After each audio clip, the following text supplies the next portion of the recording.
Welcome back.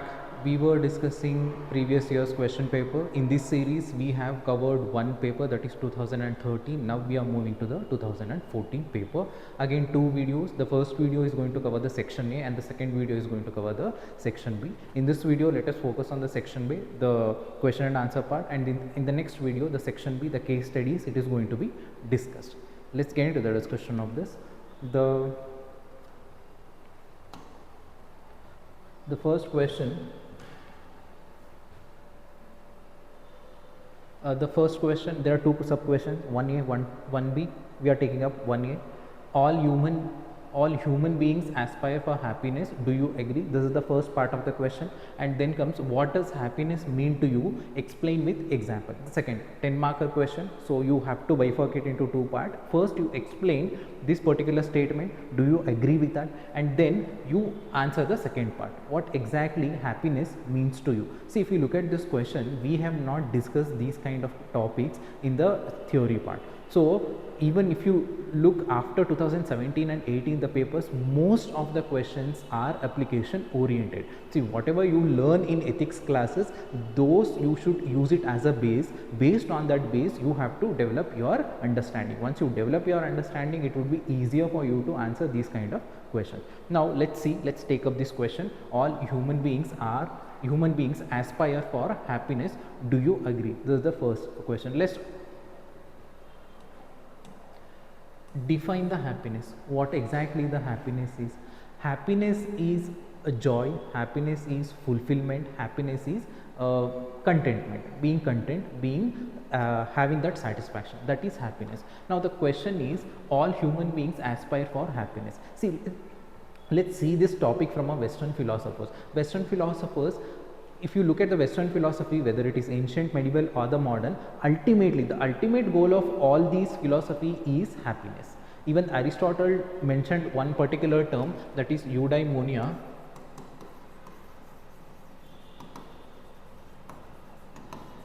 It is ultimate satisfaction. See, if somebody asks you the question, why do you want to become an IAS officer, you tell that it is my dream, my parents' dream, I want to serve the society, and the question goes on, why? At the end goal, why do you want to become a civil servant or a IAS officer, IPS officer? Ultimately, it is you want to be happy. That makes you happy. That makes your life good, and ultimately, your life good, it means that you are happy. So ultimately, the happiness is the ultimate end goal. The Western philosophers, this is what they think about. If you look at the Indian philosophers, Indian thought process is different. Indian philosophers talked about self-realization. It is beyond emotions. But from the Western philosopher perspective, it is the happiness that is the ultimate goal, and ultimate pleasure is the happiness. Ultimate evil, the pain of the life is the sorrow. So this is what the thought process was. So all human beings aspire for happiness. Yes, you have to substantiate this statement with your answer, and in your answer you have to talk about these Western philosophers, Western thinkers who talked about these things, especially happiness. This is what the ultimate goal of the life. This is first part of the thing. And then see, happiness, it is not restricted to this narrow idea of being joy, having that satisfaction, content and fulfillment. See, it is a emotional state beyond all these things. In general, usually we used to think that happiness is when you're not sad, when you don't have the pain, when you're not in the sorrow state of mind. That is the happiness. See, it is beyond that. It is subjective experience and subjective well-being. So happiness is subjective experience with subjective well-being, and happiness, it is joy, contentment, satisfaction, fulfillment. And it is not just the generalistic idea is that it is a state of not being sad, state of not being sorrow. It is not that case. It is beyond that. It is that emotional state. It is that subjective experience. So that is the definition. Then you write about the Western thinkers, write about the Aristotle itself, and then the next part comes, what does happiness mean to you? Explain with example. Now you have to answer it from your perspective. What is happiness means to you? That is the question. See, ultimately you have to write your answer. You cannot, I always tell you to avoid copy paste answers, especially you get a lot of materials, most of the coaching institutes and also even in internet also, but I avoid that. You write what you think in your mind. See, particularly if you ask me what is my happiness, there are three things I would usually consider. One is success, another thing is emotional stability. See, emotional stability, the reason is if I am emotionally stable, I can control my emotion. If I control my emotion, I am optimistic, I am positive. So life positivity will be there. So that is the thing. Happiness is emotional stability, and happiness is inner peace, being calm and content. These are the things define happiness for me, and it differs from one person to one person, and there is no standard answer that this is the right answer, this is the standard answer, everybody should look up to it. No, that is not the case. They are testing your thought process with respect to these kind of small emotions. So again, you have to write your answers. For me, if you ask me, it is emotional stability, it is success, and it is the inner peace. Now, as an example, see, if you ask me how exactly what makes you happy, how exactly you feel happy, from very small thing to very big thing, I find the happiness. Maybe having a very good food, eating it at my favorite hotel, yes, that makes me happy. And watching a movie and spending time with friends, and spending time with family. At some point of time, even visiting a temple, it gives that inner peace, and eventually that leads to me happiness. So there is no one context or one situation I can tell that doing this I will be happy. So it is based on context, it is based on situation. And even from 20 rupees, having a tea or having a chai with a friend, that is also a happiness. And spending 20,000 going on a trip, even that also makes me happy. So there is no one standard definition or one way of looking at into it, that if I do this I will be happy, if I don't do this I will not be happy. It is not the case. It is based on the context, it is based on the situation. Ultimately, what is happiness? Happiness is that subjective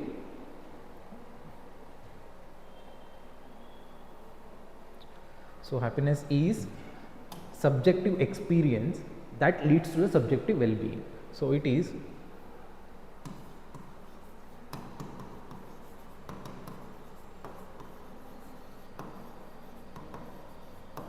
subjective experience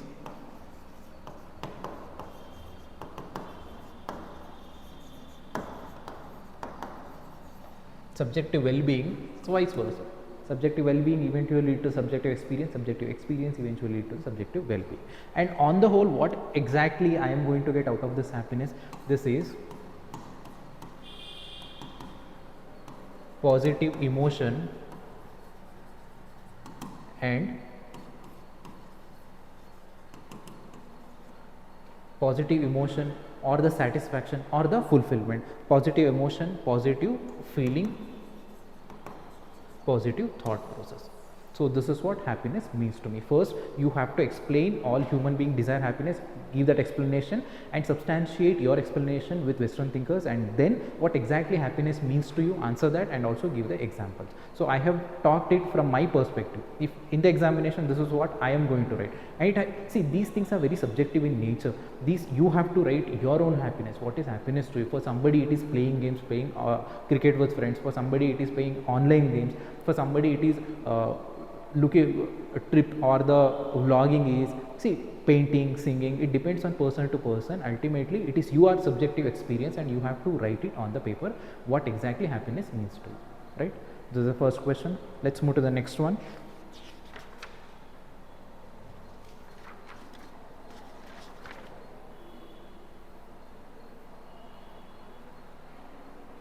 The next question is, what does ethics seek to promote in human life?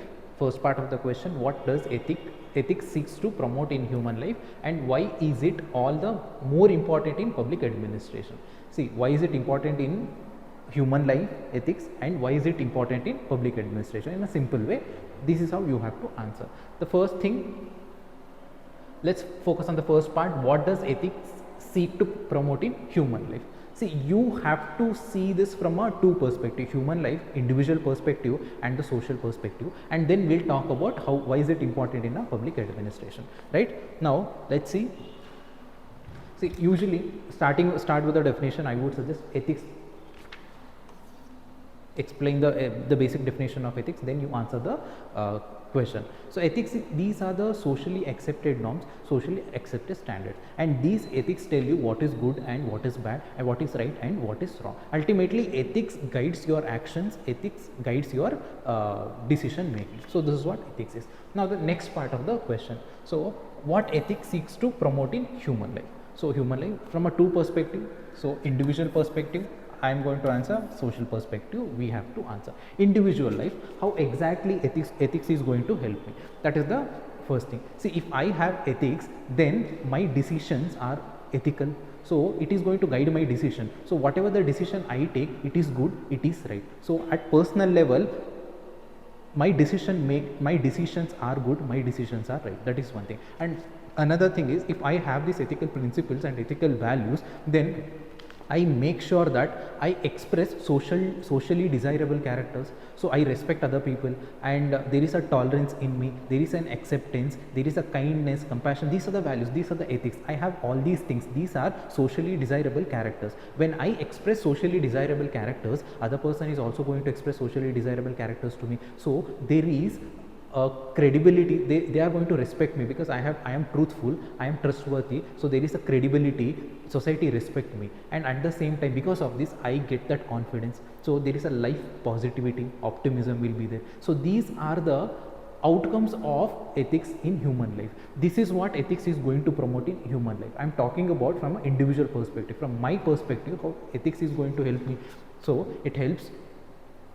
See, I am going to display the social desirable characters, and because I display social desirable characters, you also display social desirable characters. Now this is going to increase credibility in the society, and this is going to give me the confidence. When I have all this positivity, this is going to increase the interpersonal. There will be good interpersonal relationship with the society, with other individual, and also it helps in a decision making, value based decision making. I am taking a decision based on values. So from individual perspective, this is what it is going to promote. This is what the outcome of ethics in my individual life. Now let us see from a social perspective. Social perspective, what exactly will be the outcome, what exactly this is going to promote from social perspective. See, the same values you have to see from a social perspective. And in the social perspective, if I at the community level, if everybody possesses these values, if everybody follows these values, then there will be social harmony, then there will be peace, there will be satisfaction in the society, there will be tolerance in the society, like so peace, harmony, tolerance, it's there in the society. And what happens when you have this value based policy making, it eventually lead to the social equity, inclusive development. So everybody will be part of developmental process, everybody they are going to get the social benefits. And then see, when we have peace and harmony, when I am respecting you, when one community is respecting another community, there is no discrimination, there will be very strong social cohesion. So the mutual understanding and mutual respecting will be there. Social capital will be very strong. So it drives the social cohesion. And when we have socially well informed society, when social aspects of the society is very strong, this is going to impact the political aspect of a society, this is going to impact the economic aspect of the society. Overall, this is going to lead society into a progressive society. There will be economic progression, there will be political progression, there will be social progression. So it is going to lead to a progressive society. And finally, I told you that very strong social capital is going to be established. Social capital, it is that how exactly you treat other individual in a particular community, or one community, how exactly it treats the other community. The social capital will be very strong. So we saw from individual perspective what is the outcome of ethics in my personal life, we saw it, and what is the outcome of these ethics from a social perspective. So first part of the question has been answered. Now the second part, why this ethics is important for public administration, why is it necessary for public administration. So let us see from the public administration perspective. In public administration, a lot of discretionary powers are there. So for an IAS officer or an IPS officer, he has a lot of discretionary power. When you have the values, you are not going to compromise with your work culture. See what happens, a lot of statutory laws are there, Prevention of Corruption Act, all these things are there. These are external accountability. But when you yourself are honest, when you have that value of honesty inside you, you are not going to compromise. When you have the value of integrity, there will be an internal accountability. No matter what, even if nobody is watching, you will be honest. So these values, these ethics in public administration, it makes sure that you don't misuse the discretionary powers. So there are discretionary powers in administration, public administration. When you follow these values, when you have these values, there will be internal accountability. Then you don't misuse the discretionary powers, you don't misuse the resources, you don't misuse your powers. So you are handling financial resources, you are handling natural resources, you make sure that these values, these ethics, make sure that you don't misuse that. Then there is a trust deficit between public and the administration. When you have these values of impartiality, political impartiality, and non-bias, and see, when you have these things in the administration, the tolerance, all these things, empathy, all these things, then people are going to trust you. People know that you are impartial, so everybody is equal in front of law, so I am also equal, you are also equal, there is no bias, there is no prejudice. So administration, if you have ethics in administration, that is going to breed the trust deficit. What happens when there is no trust deficit? The people participation increases, the people centric administration, it is going to happen. Citizen centric administration, we can see. So ultimate goal of our democracy, citizen centric administration. How do you get there?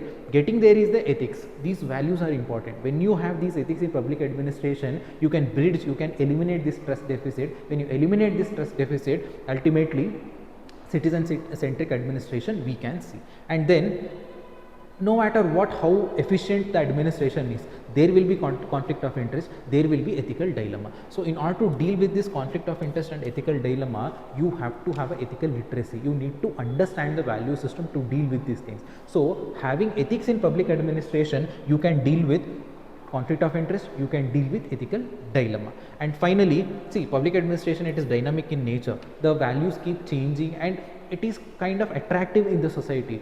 When you have these values, these ethics, it is going to make you humble, it is going to make you down to earth. So it keeps you humble, and these values make sure that you are pro people, you are you work towards welfare of the citizen. So this is what ethics, this is what values, this is what moral principles in public administration going to do. So this is the impact of ethics in public administration. So the question was that, so what does ethics seeks to promote in human life? So you answered it from two perspectives, personal perspective, social perspective, right?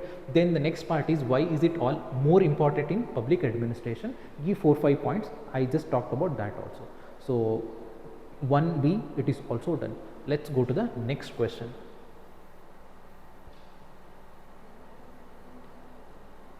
The next question is, in the context of defense services, patriotism demands readiness to even lay down one's life protecting the nation. So this is the first statement. Then according to you, what does patriotism imply in everyday civil life? Explain with illustration and justify your answer. The first part of the answer, talk about the patriotism, and then second part of the answer, you give the explanation how can the patriotism can be linked to the everyday life, everyday civil life. So here, first part of the patriotism, they are talking from a defense perspective. Defense perspective, they are ready to give their life also. That is the first part of the question. And the second part of the question, you have to write from the civil perspective, what exactly the patriotism and all. So start with explanation of patriotism, then you give the from a everyday perspective, then you give that perspective. So what exactly the patriotism? Patriotism is that commitment and dedication towards a country. It is a genuine intention. You want to work for the country and you're not expecting anything in return. The spirit of service. This patriotism is a spirit of service where you don't expect anything in return, especially from a defense perspective. The soldier is not expecting anything, he is not expecting the recognition, he is not expecting the reward, nothing. There is a spirit of service, there is a genuine intention to work towards the country, to work for the safety of the country. That is the commitment, that is the dedication, that is what the patriotism is talking about in the first part of the question. And as an example, you can give, there is a soldier who is placed in Siachen Glacier. See, you know the environment situation in the Siachen Glacier, how exact, how it is going to impact the, whether it is physical body or a psychological body. But still, these soldiers who are stationed there, they maintain that same commitment, they maintain that same dedication. So that is why no amount of money can replace this patriotic dedication, this devotion to the country. So explain the patriotism, then give an example. Very good example, one among the finest example is that the soldiers who are stationed in Siachen Glacier in that extreme condition, in that weather extreme condition. So this is what the first part of the question, patriotism, right? Then the next part of the question is, what does patriotism imply in everyday civil life? How exactly this is going to imply in everyday civil life, right? Now let's see that from a four perspective. The first perspective from a social perspective, economic perspective, then we'll talk about the social perspective, then we'll talk about the political perspective, and finally even the civil perspective, right? Let's see from a economic perspective, what is the patriotism?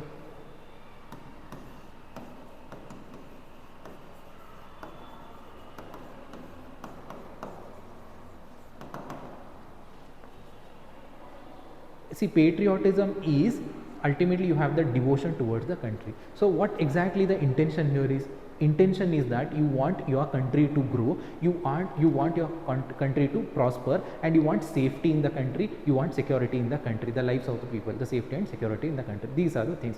So you see, I told you that you want your country to progress, you want your country to be economically strong. That also helps in that journey of country becoming stronger. So let us see from the economic sphere how exactly, what is the patriotism from the economic perspective.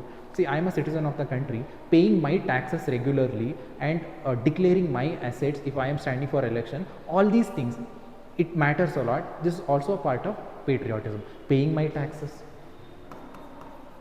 right, regularly. I am not manipulating this, I am not doing the tax evasion, so paying the taxes. Then you be a part of economic progress, whatever the way you are. I am a teacher, somehow in that journey of nation development, I am also giving my contribution. So here, even there is a economic progress is happening, in that progress I am also giving the my contribution to it. So be a part of the economic progress.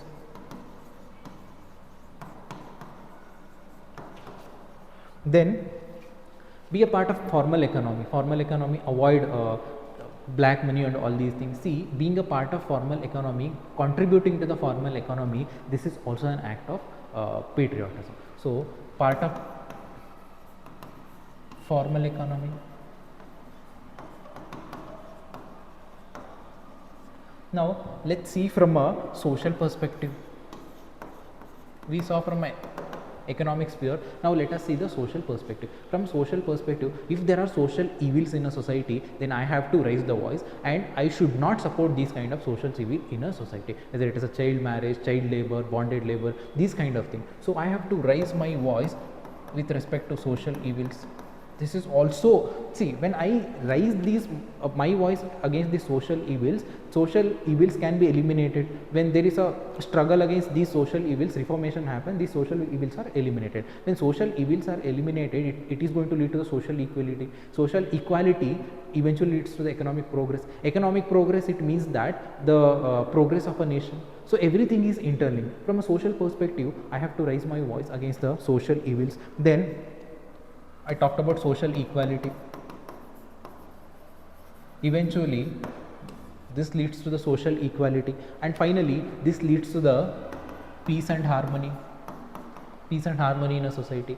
Ultimately, peace and harmony, it will lead to the social equality, the very strong social structure. When that happens, it is going to impact the economic progress. Right? There is an interconnecting factor is there. Now, let's see from the perspective of civic responsibility. As a citizen of India, I have certain responsibilities. What are responsibilities? Me being a citizen, one thing is I have to participate in election, so voting. Then I have to very small activities of keeping my neighborhood clean, so cleanliness, and even from that very small aspect of keeping my neighborhood clean, and following the small initiatives of the country like Swachh Bharat mission to very large aspect of environment protection. So from small aspect of cleanliness to environment protection. So everywhere I can give my contribution, I can prove that value of patriotism. See, I don't have to go to a border, I don't have to fight with enemies in border to showcase my patriotism. Even being a citizen of a country, even in my civil life also, I can showcase my patriotism. These are the ways. And finally, let's see from a political perspective. Political perspective. Sorry, I got confused. Here also you can write this voting. I have, this is my right, this is my constitutional right, and I am not sitting at home on the day of election. I am going out and I am voting for it. By doing this, what I am doing is I am strengthening the ideals of democracy. So I am participating in the process of democracy. So I am respecting the constitution. So I am respecting the constitution. I am respecting the statutory laws and rules and regulation. You can write the same thing for civic responsibility or civic perspective also. Then political and upholding the political rights of my political rights as well as the political rights of another person. So I have to uphold, I have to respect the political rights of other individual also. And finally, be a responsible citizen. So these are the some of the ways to be patriotic even in our day-to-day life. You don't have to get the training and have to be soldier to be patriotic. You can show this attribute of patriotism even in day-to-day life also. So this is the next question. Let's go to the next one. And even if there are guidelines given by the country under the civic perspective, especially during the COVID, maintain the social distancing and be at home, all these things, the regulation, lockdown, you have to follow them also. That also way of showcasing my patriotism. There are rules and regulation made by Government of India and we have to respect that, we have to follow that. This is also one of the ways to showcase my patriotism, right? So these are the things where I can show my patriotism in day-to-day life, right? Let's move to the next question.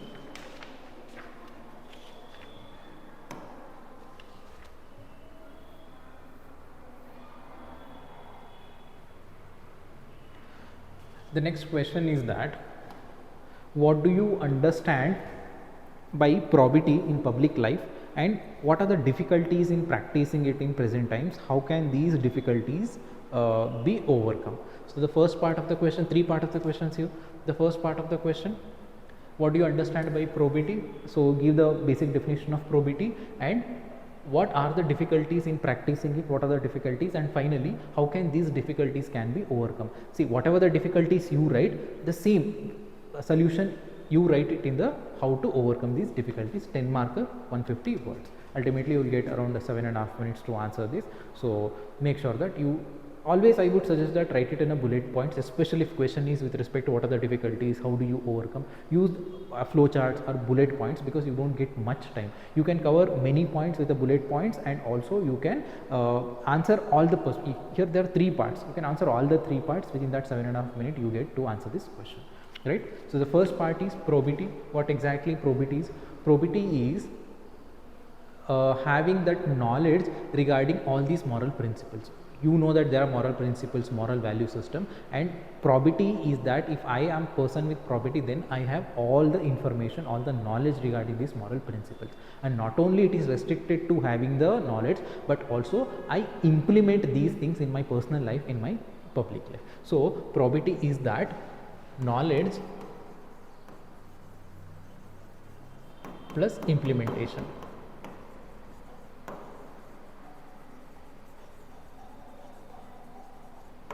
I have knowledge of all these moral principles. At the same time, I implement these principles, these values in my personal life, in my public life. So that is what probity is, right? Now, what are the difficulties in practicing in the present times? What are the difficulties? See, if I have to practice the probity, then especially in the public life, right? In the present time, difficulty practicing the present time. See, if I have to practice it, if I am working in a particular company, then the work culture should be positive. So if there is a positive work culture, then only I can practice my probity. And difficulty is that poor work culture. If the work culture, there is a compromised work culture, then I cannot practice this. This is going to be a hurdle for me. And then, see, if you look at the public administration and even in the private industries also, there is no incentive to be ethical, to be moral in your conduct. There is no incentive, there is no mechanism. See, there are laws, there are statutory regulations are there, but there are no laws, there are no mechanism to check whether you have these principles, whether you're following these principles. How can you check the dedication of a person? How can you check the integrity? Integrity is internal accountability. How can you check that integrity of a person? So this is what, there is no mechanism, there is no incentive, and no fear and accountability. Since there is no accountability factor with respect to all these moral principles, I don't even care. So this has become another obstacle. This has become established norm in the society. There is no fear, there is no accountability for these values. And then leadership also matters, especially whether it's a leadership of a country or a leader with a particular organization. If a leader is very ethical, if leader is showcasing all these values, probity in his life, that is going to be replicated even the workers who are working in the organization. If leader himself is corrupt, there is a saying that yatha raja tata praja. The same thing, if leader himself is corrupt, if leader himself is not practicing these values, that is going to be replicated in the followers also, that is going to be replicated in the employees in that organization also. So the lack of leadership and discretion and no transparency, this is also another reason where extreme confidentiality, strict secrecy is maintained, and there is no transparency. This also leads to the lack of implementation of this also leads to a difficulty in implementation of probity. And then poor and ambiguous value system. Ambiguous value system is that I tell the other people that there are some value system I inculcate in my life, and there are some value system I don't. See, according to my comfort, according to my convenience, I am implementing this. This is what happens even at the organization level also, especially in the private organization. Ultimately, their motive is the profit motive. So to have that profit, they are compromising with certain values. See, values, it is unity of values. See, all the values, either they come together or there are no values. You cannot say that some of the values I implement in my life, some of the values I don't implement in life. So this is what it is happening, poor and ambiguous value system. Now you understood what are the difficulties in practicing probity. Now the next part of the question is that how can these difficulties be overcome? So what are the problems you saw? You just give the solution to this problem. That would be sufficient to answer this question. So the next part of the question is that how can these difficulties can be overcome? So how can these difficulties can be overcome? The first and foremost, we talked about work culture. You write that if positive, there should be a positive work culture. So the positive work culture, and in that work culture we need to have a code of ethics, code of conduct, so that everybody would follow that. By doing this, you can implement the probity. So whatever the problems we have, we are finding a solution. The first, work culture, again we find the solution. And I told you that leadership is also another factor. If leader himself, he does not have moral principles, don't expect that employees or the citizen will be having this moral principle. Again here, that if we have a transformational leadership, then implementation of these moral principles, following of these moral principles and implementation of this probity, it is easier. So transformation leadership. Then the value based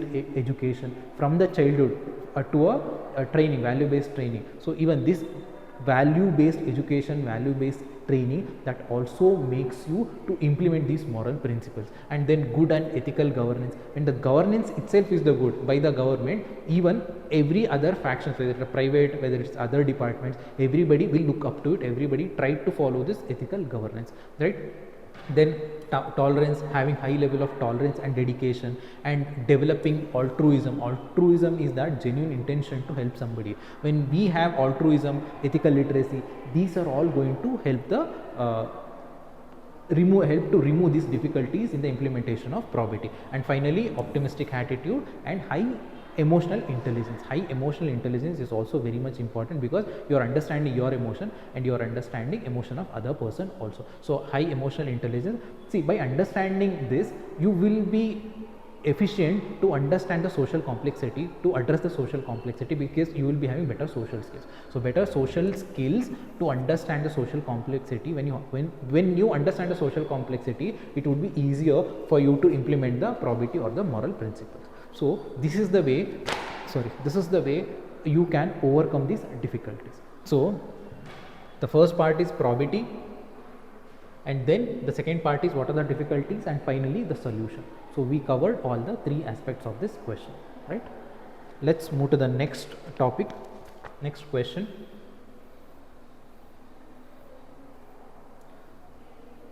The next question is, integrity without knowledge is weak and useless, but knowledge without integrity is dangerous and dreadful. What do you understand by this statement? The first part of the question is they have given a statement and you have to explain this statement. That is the first part. And the second part is explain your stand with illustration from modern context. Right? There are two aspects, the first aspect and the second aspect. So let's understand this statement first. So integrity without knowledge is weak and useless, but knowledge without integrity is dangerous and dreadful. So let's understand this first and then we'll go to the second part of the discussion, second part of this topic, right?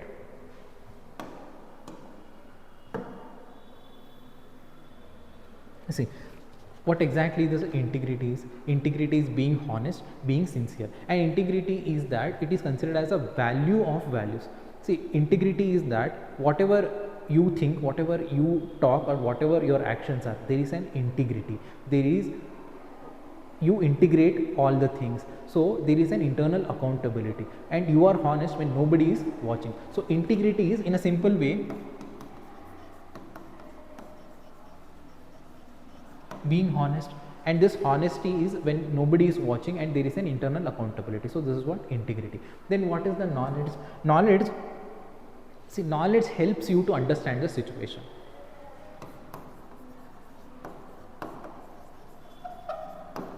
It helps you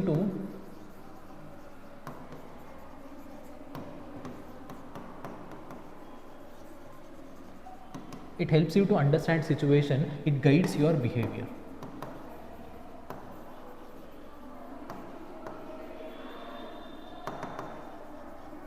So integrity is honesty and knowledge is that it is the wisdom, or it helps you to, because of this knowledge you understand the situation and this is going to guide your behavior. Now the first part of the question is that integrity without knowledge. See what happens, you have the honesty, you have the sincerity, but you don't have the proper knowledge.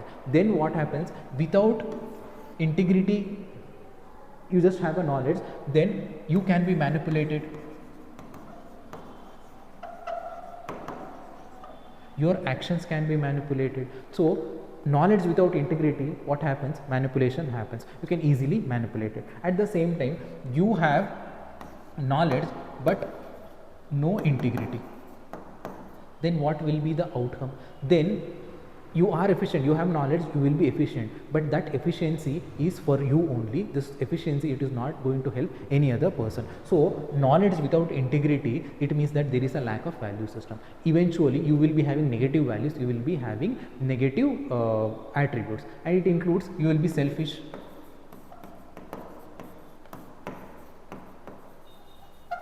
you have knowledge but there is no integrity. You are a doctor, you have the best knowledge, your diagnosis is the best, your treatment is the best, everything is fine, that is the knowledge. But when you don't have integrity, what happens? You are writing all unnecessary tests and you are writing unnecessary treatment just for the sake of money. You are going to get some commission from that tablet company, drug company, and this is what you are writing. So when you have knowledge but no integrity, then there will be selfishness, there will be greediness, and your knowledge, it is going to lead to something. See, ultimately what happens, all this selfish and greedy, you're compromising the values, you're compromising welfare of the other people. Usually what happens, even the same idea of the doctor itself, see, if you have the value system, then you make sure that ultimately I want to cure this person. But if you don't have this value system, you have the knowledge, all you're doing is manipulation. Ultimately you want to get money out of him, ultimately you want to manipulate him to spend more. Then what happens, this is going to be, outcome will be dangerous. So because of this selfishness and greediness, the outcomes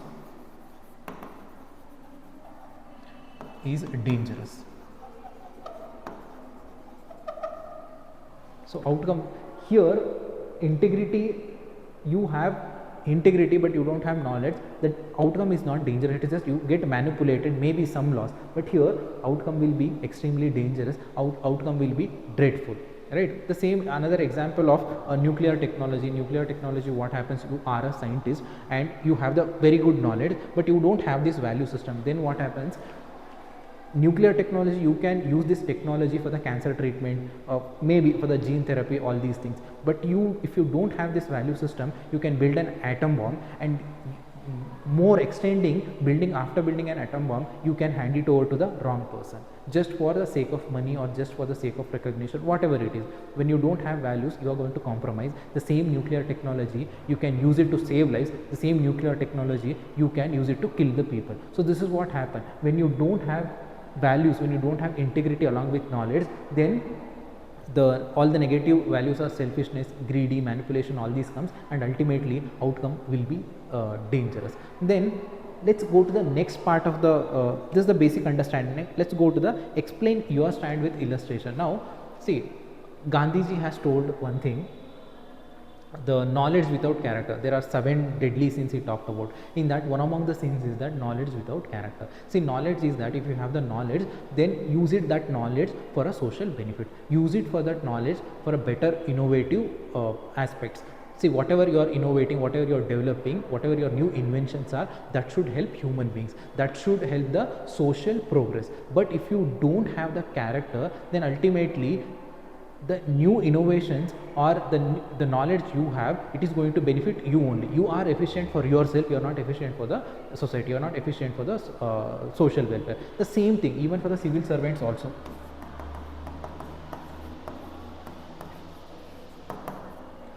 If he is efficient for himself. See, I am an IAS officer, I am very good at my work, but if I don't have values, then what?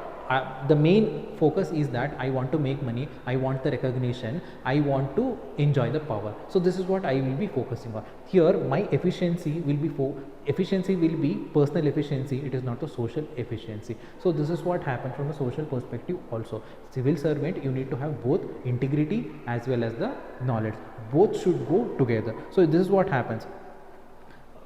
You are civil servant, you have all the knowledge. What happens is there are discretionary powers also. When you don't have these values, you misuse all these discretionary powers and you utilize for all personal benefit. You utilize these resources for all personal benefits. You are so much talented, you have so much knowledge that even CBI comes, they cannot find the loophole here. They cannot find how exactly you made money. See, that much knowledge. See, that is dangerous actually. You can manipulate anything and everything. Even if you have that knowledge, you can manipulate politicians also. You can manipulate the political leadership also by giving wrong data, by manipulating them, by convincing with the wrong data. This is what happens. That is dangerous even from a civil service perspective also. So, see, knowledge plus values, knowledge plus integrity, both should go hand in hand, both should go together, both for the civil services perspective as well as in general also. They should go together, they should go hand in hand. So this is what this question is talking about. Ultimately what happens, see, when you consider both aspects together, there will be ethical governance, there will be ethical leadership, and even the decision making is ethical, and ultimately there will be moral principle at the administration level, and it is going to replicate at the social level also. There will be responsible society, responsible government, responsible administration, responsible society. This is what it leads to. So combination of both knowledge and integrity. Integrity, you can say it as a values, that should be together. So this is explanation for the next question. Let's move to the next one. The next question is that human beings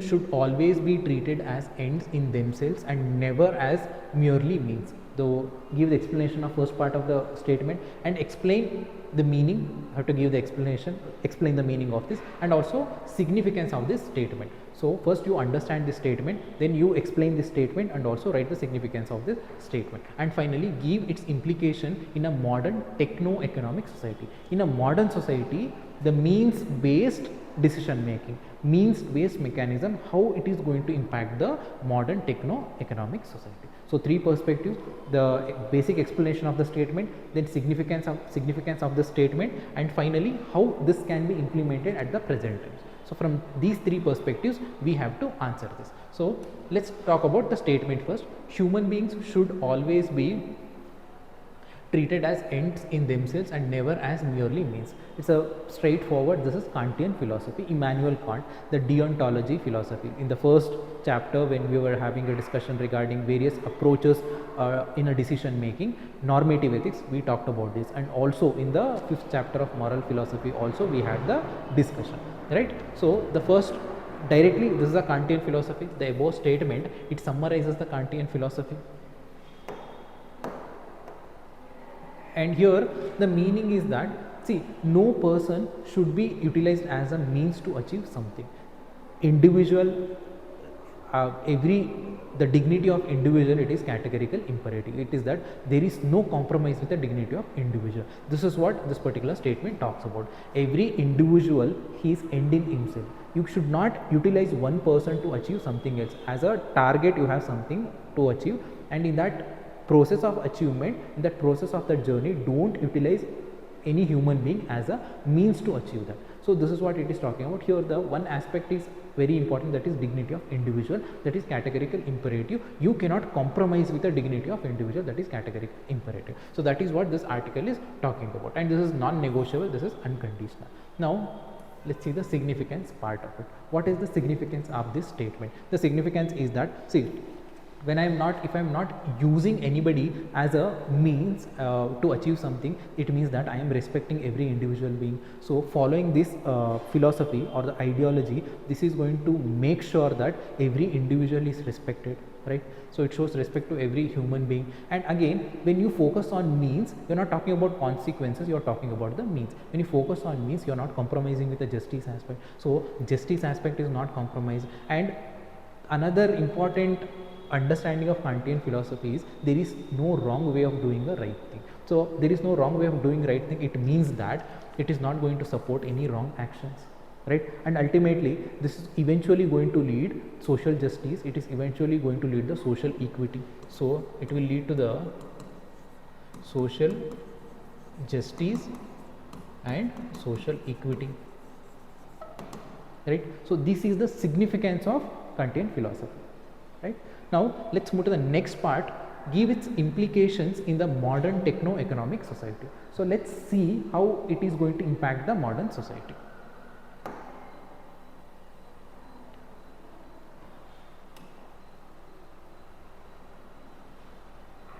So the implication of Kantian philosophy in the modern techno-economic society. See, I told you that human right of every individual, it is going to be respected here. It means that, see, you are not treating anybody as a means. What exactly eventually this is going to lead? This is going to lead to the social equality. This is going to lead to the economic equality. So the inequality aspect in the society, in the modern society, and the exploitation aspect can be removed. So how do you remove it? By focusing on better wages, by removing the child labor, by focusing on safe working conditions. These are some of the aspects, some of the examples. Here what happens? It avoids exploitation due to economic inequality. When you are not considering other human being as a means, then there is no inequality. You are talking about equality. So when there is a equality, there is no exploitation. This is one thing. And the second thing is, see, it is Kantian philosophy based on justice. So there is no compromisation of the categorical imperativeness is a dignity of individual. It means that dignity in turn, it is talking about human rights. So this philosophy, it is going to strengthen the human rights in the world. At the same time, even policies related to the human rights, humanitarian policies, that is, those policies are also going to be strengthened. So that is another implication of Kantian philosophy at this point of time. And see, this Kantian philosophy, the means based approach, this is deontological approach. Deontological approach is nothing but you're focusing on your duty. So when you focus on your duties, you have certain duties towards human beings. Me as a human being, I have certain duty towards my fellow human being, other human being. So if I consider these duty as my morals, then there will not be any enmity between two communities. Again, the same thing can be extended between two countries also. So warlike situation, genocide, all these things can be avoided here.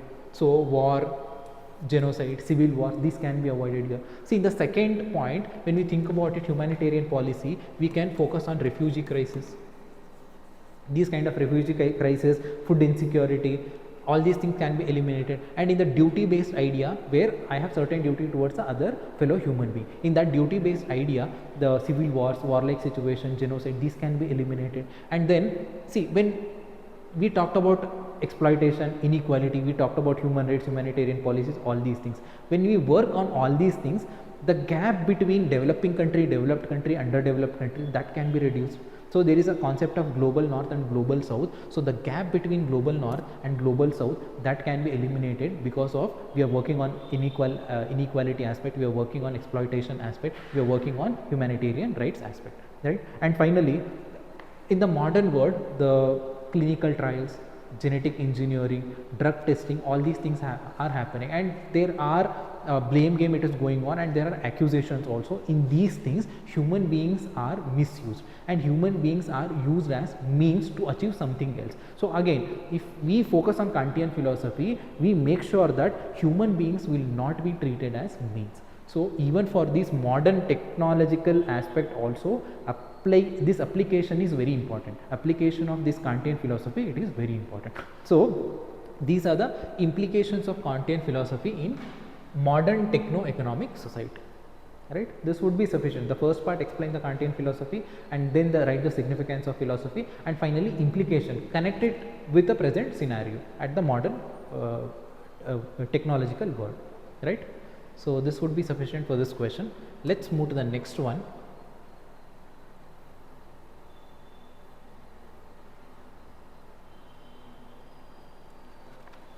The next question is, which eminent personality has inspired you the most in context of ethical conduct in life?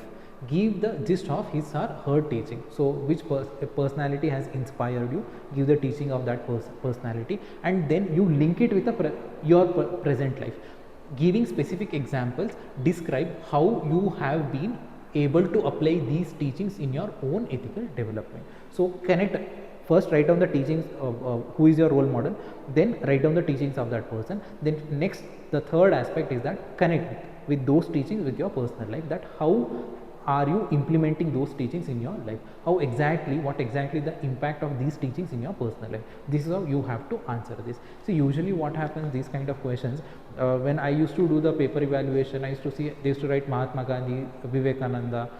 These are very standard answers, and this is what the even material of the coaching institute also give. What I would suggest is, come out of these things, genuinely write which personality has impacted you or inspired you. Maybe any other person, your father, your mother, your friend, or any TV artist, any film cricketer, anything, but give that proper reasons and give that explanation also. Don't go for copy paste answer for these kind of answer, whether it is happiness from your perspective and who is your role model. See, they want to check your perspective, your thought process there. If you write the cut paste answers of institution, it is not going to give you very good marks. Whatever you write from inside, only, even I have observed, even in the mains examination also, see, if I am writing my own answers, or those years I have got very good paper, in those papers I have got very good answers, very good marks. So I would suggest you that write your own answer from your own perspective. Just take inspiration, but don't copy paste it, right? Now let's talk about, I will explain this from my perspective, and it is up to you. My intention is that understand how to write this answer, then imply or apply it from your perspective. So give me a minute.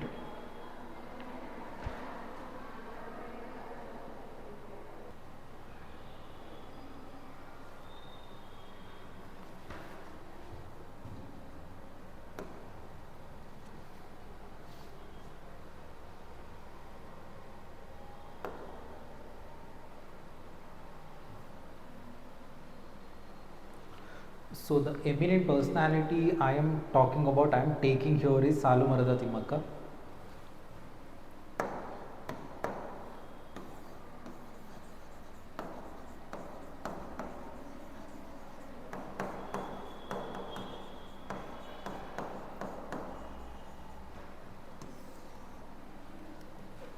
She is a lady, 113 years old lady. She is from Karnataka, and when she got married, she did not had kids.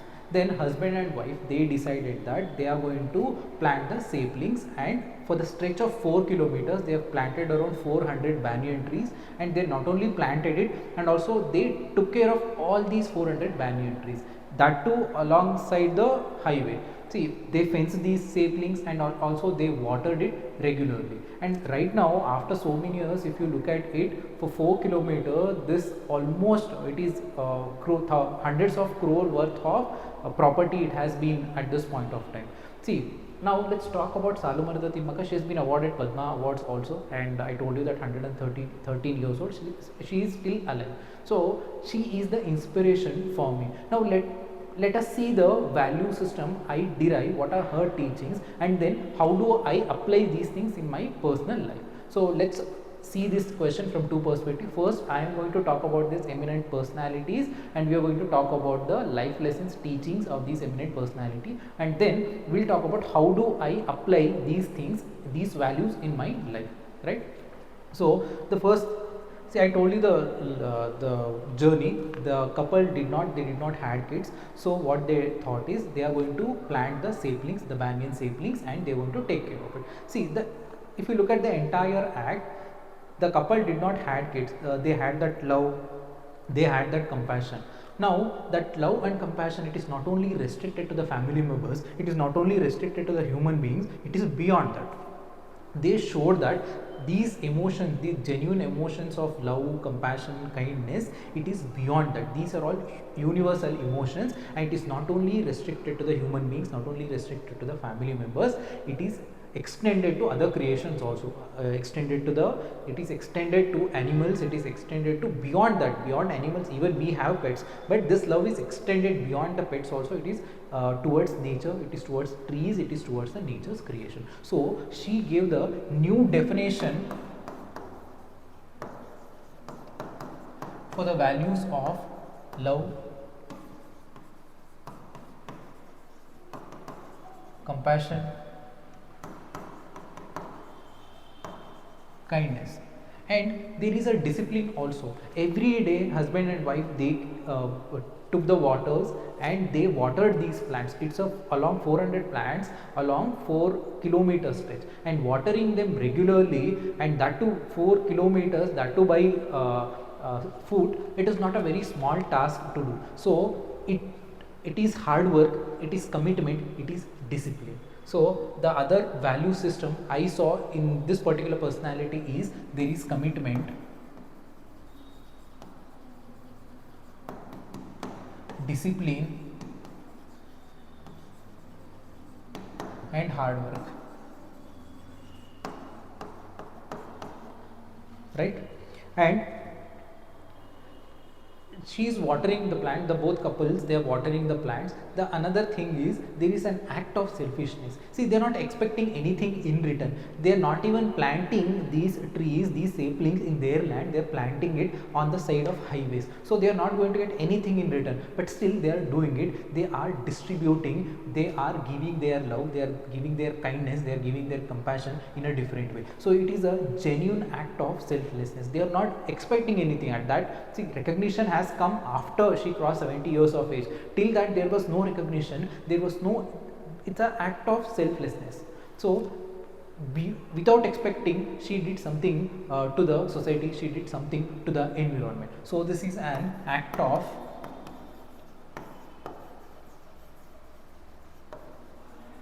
selflessness. She is not expecting anything in return.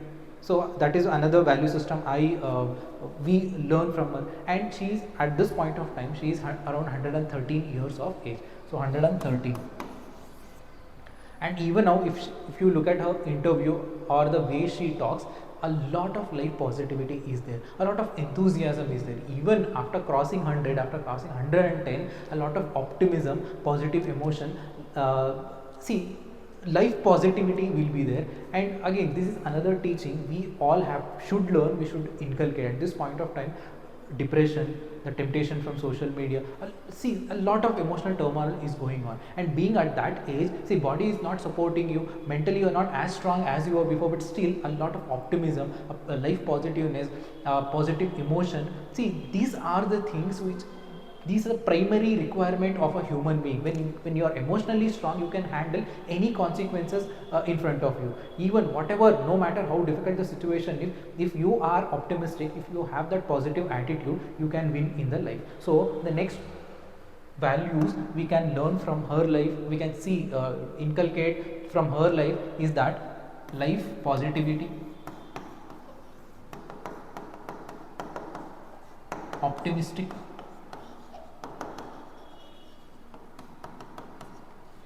and the lady is very humble, very down to earth. She is from a very humble rural background. She is not even educated one. There is a humbleness there, and there is a attitude of respecting everyone. If you look at her interview or videos in YouTube, you'll get to know that how humble she is, and the way she respects everybody. So humbleness and respecting,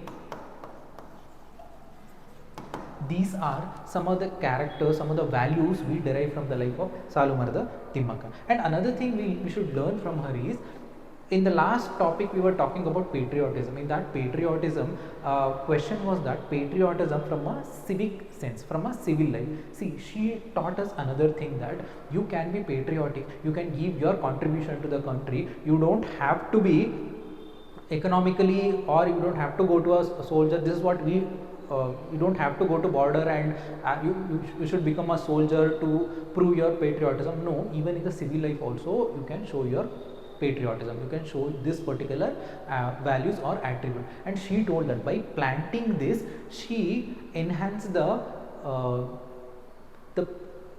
economic aspect also. Let me tell you this, because this banyan tree, it is in the stretch of 4 kilometers, the 400, more than 4, I think around 400 trees. The economic value is around 300 or 400 crores actually. So the economic value is extremely significant. So she contributed for the environmental protection, she contributed to the nation's resources in an own way. What we learn from this is, see, it is possible for us also. If I am a teacher, I can contribute to the nation cause in my own way. If you are a student, you also can contribute to us in your own way. If you are a doctor, you can contribute to the nation cause in your own way. That she taught us in a very simple, very humble, very respecting way. So this is with respect to Salu Marada Timmaka. And the first part of the question, which eminent personality has inspired you? Salu Marada Timmaka has inspired me, and these are the things I have learned, I have seen in her life. Now the next part of the question is, how do you apply these teachings in this life, in your life? That is the next part of the question. Now let us see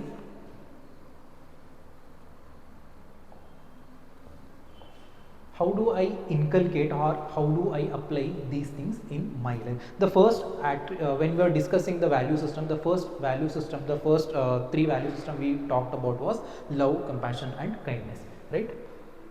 So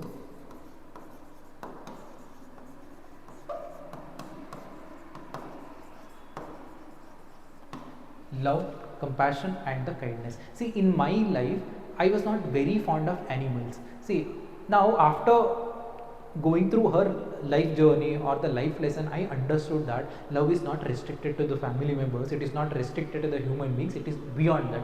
Now I am fond of animals, there is a genuine love or care or affection for the animals also, that has been extended. See, I am not telling that I love plants as much as Salu Marada Timmaka does. No, I am not telling that, but there is a significant influence. The influence is that now I realize that I can give these emotions are universal emotions, I can give these emotions to another creature, to other animals also. This is one thing I have learned. And another thing is, it is an act of selfishness, right? The act of selfishness, now it has inspired me to do that voluntary work. So there is an act of, sorry, not selfishness, selflessness. There is an act of selflessness, and this selflessness has inspired me to be a part of voluntary activity.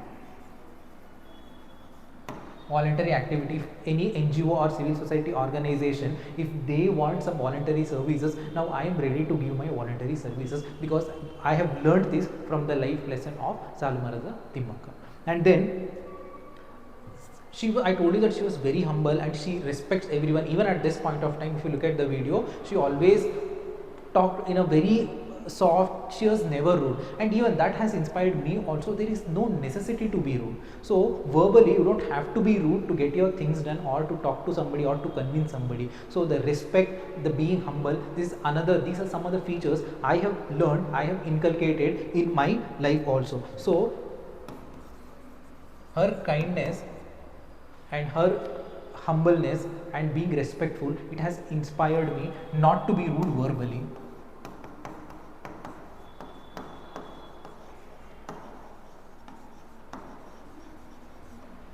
See, don't confuse this with a scientific temper. I have that scientific temper, but that does not mean that I am going to be rude. I am going to question everything in a very unethical manner. So this is the thing. I learned not to be rude to others. So this is another value system, or application of these values, application of these virtues in my life after learning it from a Timaka's life. Then I told you that at the age of 113, a life positivity is there, and a lot of optimistic tendency you can see in her life. See, this has inspired me. See, whenever I am emotionally low, looking at her at this age, she is so much full of energy, a lot of life positivity will be there. So it is kind of inspiration to me that I have to learn this attribute. Even at that age, when I cross that age, I have to be so much positive, I have to have that so much positive vibration as much Salu Marada Timaka has. So that also has inspired me. So the life journey,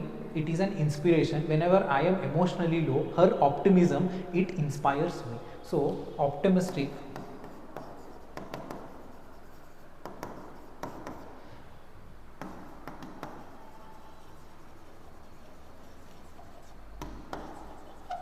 when I am emotionally low, it inspires me to do the right thing. So it is a check and balance, acts as a checks and balance, so that I will not get into a depression due to this. I can handle myself just looking at her life. And then another important aspect is, see, the in her own way, she became a part of nation's development. Now I have learned the same thing. In my own way, I can be part of nation development. See, I didn't clear the UPSC examination, it is fine, but still intention was to be that part of developmental process. Now I have realized I can become a part of nation's development in my own way. Being a teacher, I can become a part of nation's development, being a part of social progression, being a part of economic journey. So this also I have learned, part of nation development in my own way. So these are the ways I have learned, I have inculcated her values in my life. Right. So the question was, which eminent personality inspired Salu Marada Timmaka, and then what are the values, what are the teachings that we mentioned in the first part of the discussion, and the second part of in your answer writing you have to write it, how do you apply, how do you implement these values, these virtues in your life. So you have learned something from Salu Marada Timmaka, now how do you implement it? This is the way I implement these things, these value systems in my life, right? So this is with respect to fourth question. Now let's move to the next question.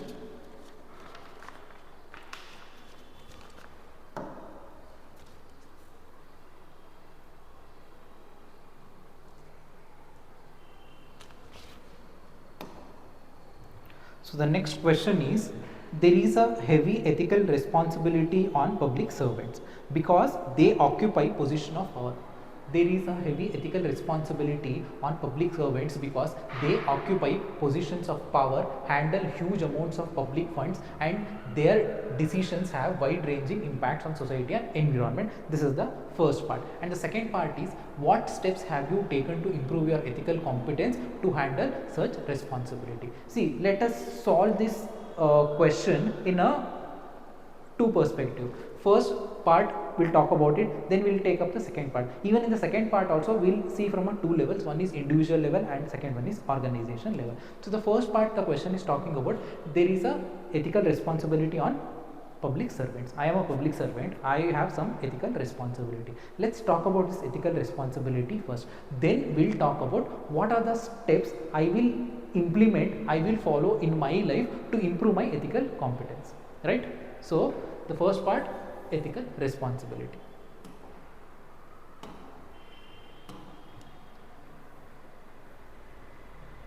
See, before ethical responsibility, let's talk about the responsibility of a public servant. So I am a public servant. What are my responsibilities?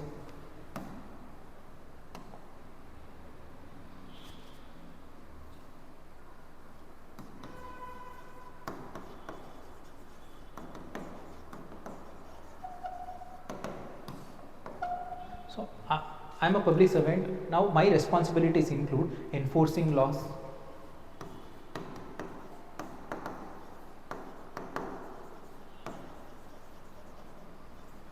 implementing policies.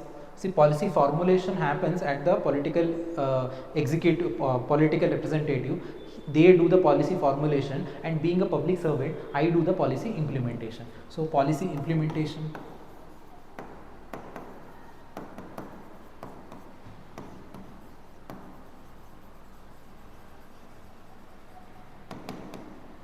And providing essential services to the people, that is also my responsibility. And also crisis management. See, there are so many responsibilities. Let's stick on to 4 or 5, that would be sufficient. So providing essential services,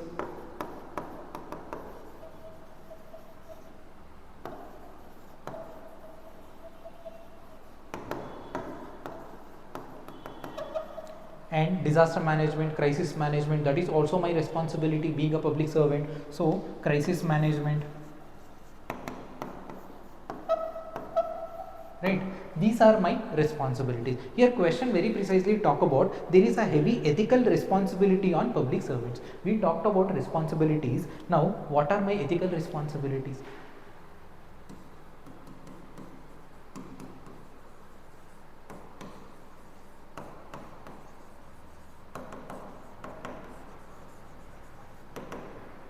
We understood the responsibility of a public servant. Now let's talk about understanding of a ethical responsibilities. I told you that enforcing laws, this is my responsibility. My ethical responsibility is that in that process of enforcing law, I make sure that it is implemented through the value system of integrity, through the value system of honesty, through the value system of probity. So here, enforce law, implementing these law, make sure that there is integrity, there is responsibility, and there is honesty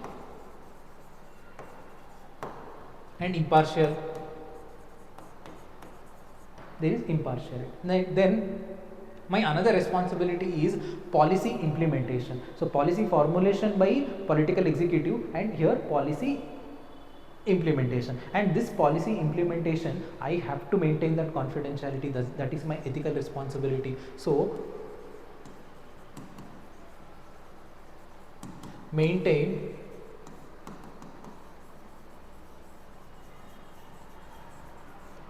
confidentiality. Now another responsibility is providing essential service. This is my responsibility being a public servant. And what is my ethical responsibility being public servant? It is that in that process of providing essential service, I should make sure that there is no conflict of interest, there is no ethical dilemma. That is also my responsibility, ethical responsibility. And finally, crisis management, disaster management, these things, this is also my responsibility. In that responsibility, I have that ethical responsibility, that is fairness, social justice, and equity. I should take care of these aspects also. So as a public servant, I have certain responsibilities. At the same time, I have certain ethical responsibilities also. This question is talking about your ethical responsibilities. This is first part of your question. And the next part of your question is, what steps have you taken to improve your ethical competence, right? What steps have you taken to improve your ethical competence? See, if I have to improve my ethical competence, there are two aspects. First of all, I have to be ethically strong. I have to have that moral principles at personal level. At the same time, I am a public servant. I am working in an organization. I am working in a, see, I am an IAS officer. I am working in a district collector office. One thing is, being a district collector, I have to be ethical. At the same time, I should make sure that even my district collector office is also ethical. So I have to see this issue. I have to address this issue from two perspectives. First is individual perspective. At individual level, how do I improve ethical competence, and then how do I improve ethical confidence of my office also, my organization also. So here,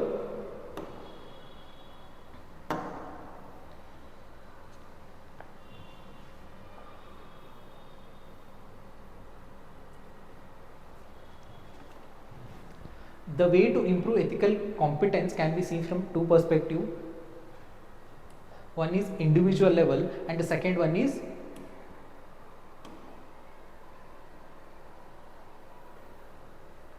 organization level.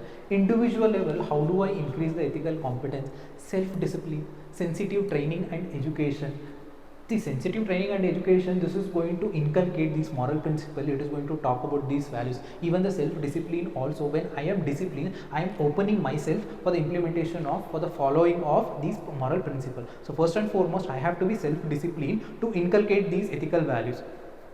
And then once I am ready, there should be external influence through the sensitive training and education, and then following the role models, learning from the likes of T.N. Seshan, Naresh Chandra, even that also impact my ethical competence. And then influence of art and architecture, the books, autobiographies, even these things also going to impact me. For that matter, even the dramas and the movies, for that matter, that also we all at individual level, if you look at it, these movies and these plays, they do influence us. Knowingly or unknowingly, we get influenced by them. Even we start imitating them, especially when we are very young. There is a significant influence of these things. Art and literature, all these media, it has a significant influence. If there are a lot of ethical moral principles in the media, it is going to inculcate at individual level also. So influence of art and architecture and activities like Bharat Darshan, when you see around, you understand the various cultural differences, you understand the educational differences, the social differences. This is going to give you that maturity how to handle the things. So this is another way of increasing my ethical competence. And finally, social audit. Social audit is that people are involved in this audit process, people are involved in this analysis process. So when that happens, it makes me more accountable, it makes me more responsible. So these are some of the ways to improve my ethical competence from an individual perspective. Now let's see how to improve the ethical competence from a organization perspective. See, I am ethical, being a collector, I am ethical, but if my office, my colleagues or the people who are working under me, if they are not ethical, it does not make sense. See, I cannot work in that environment, so that I have to take steps to make my organization also ethical. So how do you do it? How do I increase ethical competence of my organization? It is that ethical development of human resource, the basic qualifications, and you clear this examination, then only you get a job in that office. All these things are fine, but make sure that you focus on ethical development also, ethical development of human resource who are working in your organization. That is one thing. And building social capital. Social capital is how do you interact or manage with one another within an organization. That also strengthen the social capital also. If there are few individuals, if they have these ethical values in their conduct, and that is going to impact, if the strong social capital is there, they are in ethical conduct, it is going to impact other people also. So that is the reason we have to build that social capital. Then ethical leadership. I am in that organization, I am the leader, I am the collector, I have that authority in that particular office. If I am ethical, I make sure that other also follows the ethical way. And there is a ripple effect, there is a mirror effect. If a leader is ethical and moral, even the people who are working under it, even the employees in that organization, they also tend to follow the similar footsteps. So ethical leadership and strengthening the tools like RTA, citizen charters. RTA, it's already there, citizen charter already there, but we need to strengthen this. See how many officers you have seen citizen charter. Even the government, the public servants, they themselves are not aware of citizen charter, what should be the way, how we should implement it, even they are not aware of it. So we need to strengthen these tools like RTA and citizen charter. And implementation and strict following of code of ethics and code of conduct. Code of ethics and code of conduct, it regulates and it controls the behavior and the attitude, to some extent attitude of people in the or the employees in the organization. So strict adherence to the code of ethics and code of conduct, that also increases ethical competitiveness, ethical competence of people who are working in my organization. And finally, increasing accountability and responsibility of entire organization. This also going to increase the ethical competence. So this question, ethical responsibility, we answered ethical responsibility first, then we talked about how to increase ethical competitiveness. So from individual perspective we saw the answers, and from the organizational perspective we saw the points. I think this would be sufficient with respect to this question. Let's move to the next one.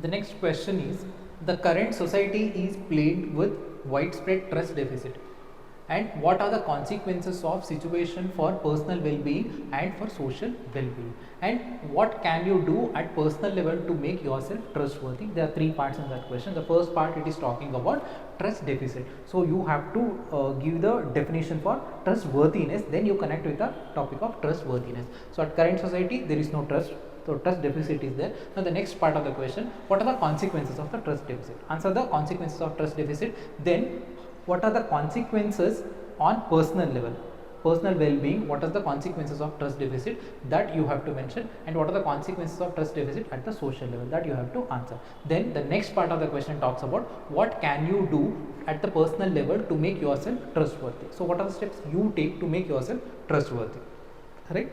Let's see the answers, how to approach this particular question. Very simple, straightforward question, and just let's say the points which are required for it. So I told you that it is talking about trust deficit. So explain the trustworthiness. What is the trustworthiness? Trustworthiness is reliability, trustworthiness is dependability, and trustworthiness is that there is a confidentiality in you, that other person is trusting you. So it is being reliable, it is being dependable, it is being others have confidence on you. If I tell him something, or if I other can place their trust in you. If I place my trust, he is going to keep my trust. So trustworthiness is reliability, trustworthiness is dependability, trustworthiness is confidentiality. So when lack of these three things, that will lead to the trust deficit. Now current society is plagued with widespread trust deficit. Now what are the reasons why current society we are seeing this attribute of trust deficit? The first and foremost is the lack of honesty and truthfulness in the social relation. In the social relation, people are not trusting each other because there is a lack of honesty, there is no sincerity between each other, and there is no truthfulness. If I have to trust you, see, if you tell the truth, then I have trust on you, then I trust you that yes, this person always tells the truth, whatever he is saying that might be true. So there is a trust. But there is, if people are dishonest, if nobody is telling the truth at social level, in social relationship, there will not be any trust. I am not going to trust anybody. So this is one reason. And the thing next is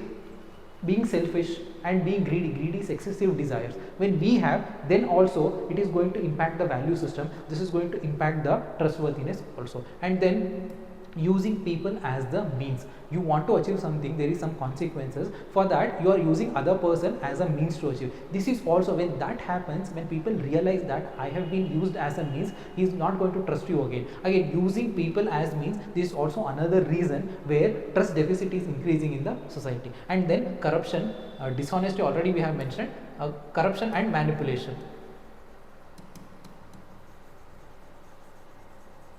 Corruption and manipulation, this is also another reason where trust deficit it is increasing in the society. So these are the reasons. The first part of the question we have answered it, and the next part of the question, consequences at personal level, consequences at the social level. Let's see the consequences at personal level and social level. Consequences on personal well-being. What happens if, see, if I don't have trust on other person, or other person don't have trust on me, what happens? I will not be having good interpersonal relationship. So this is going to impact my interpersonal relationship, my private or personal relationship. So bad interpersonal relationship. So nobody is going to trust me, neither I am going to trust other people. So this is one thing. And the next is, if I don't trust anybody, so it is going to impact my emotional well-being. The reason is, if I trust you, then only the value or the attributes of love, compassion, kindness I can show it to you. If I don't trust anybody, I am not going to care for anybody, there will not be affection for anybody else, there will not be love for anybody else. In turn, this is going to impact my emotional well-being. And another aspect is, if I don't trust this is going to replicate, this is going to impact my professional relationship also. So this is going to impact my career also. And I told you that all this emotional well-being, it means that I cannot handle my emotions well. Eventually, this is going to impact my judgment. This is going to cloud my judgment. So these are the consequences of trust deficit, personal level. Now let's see the consequences of trust deficit at the social level.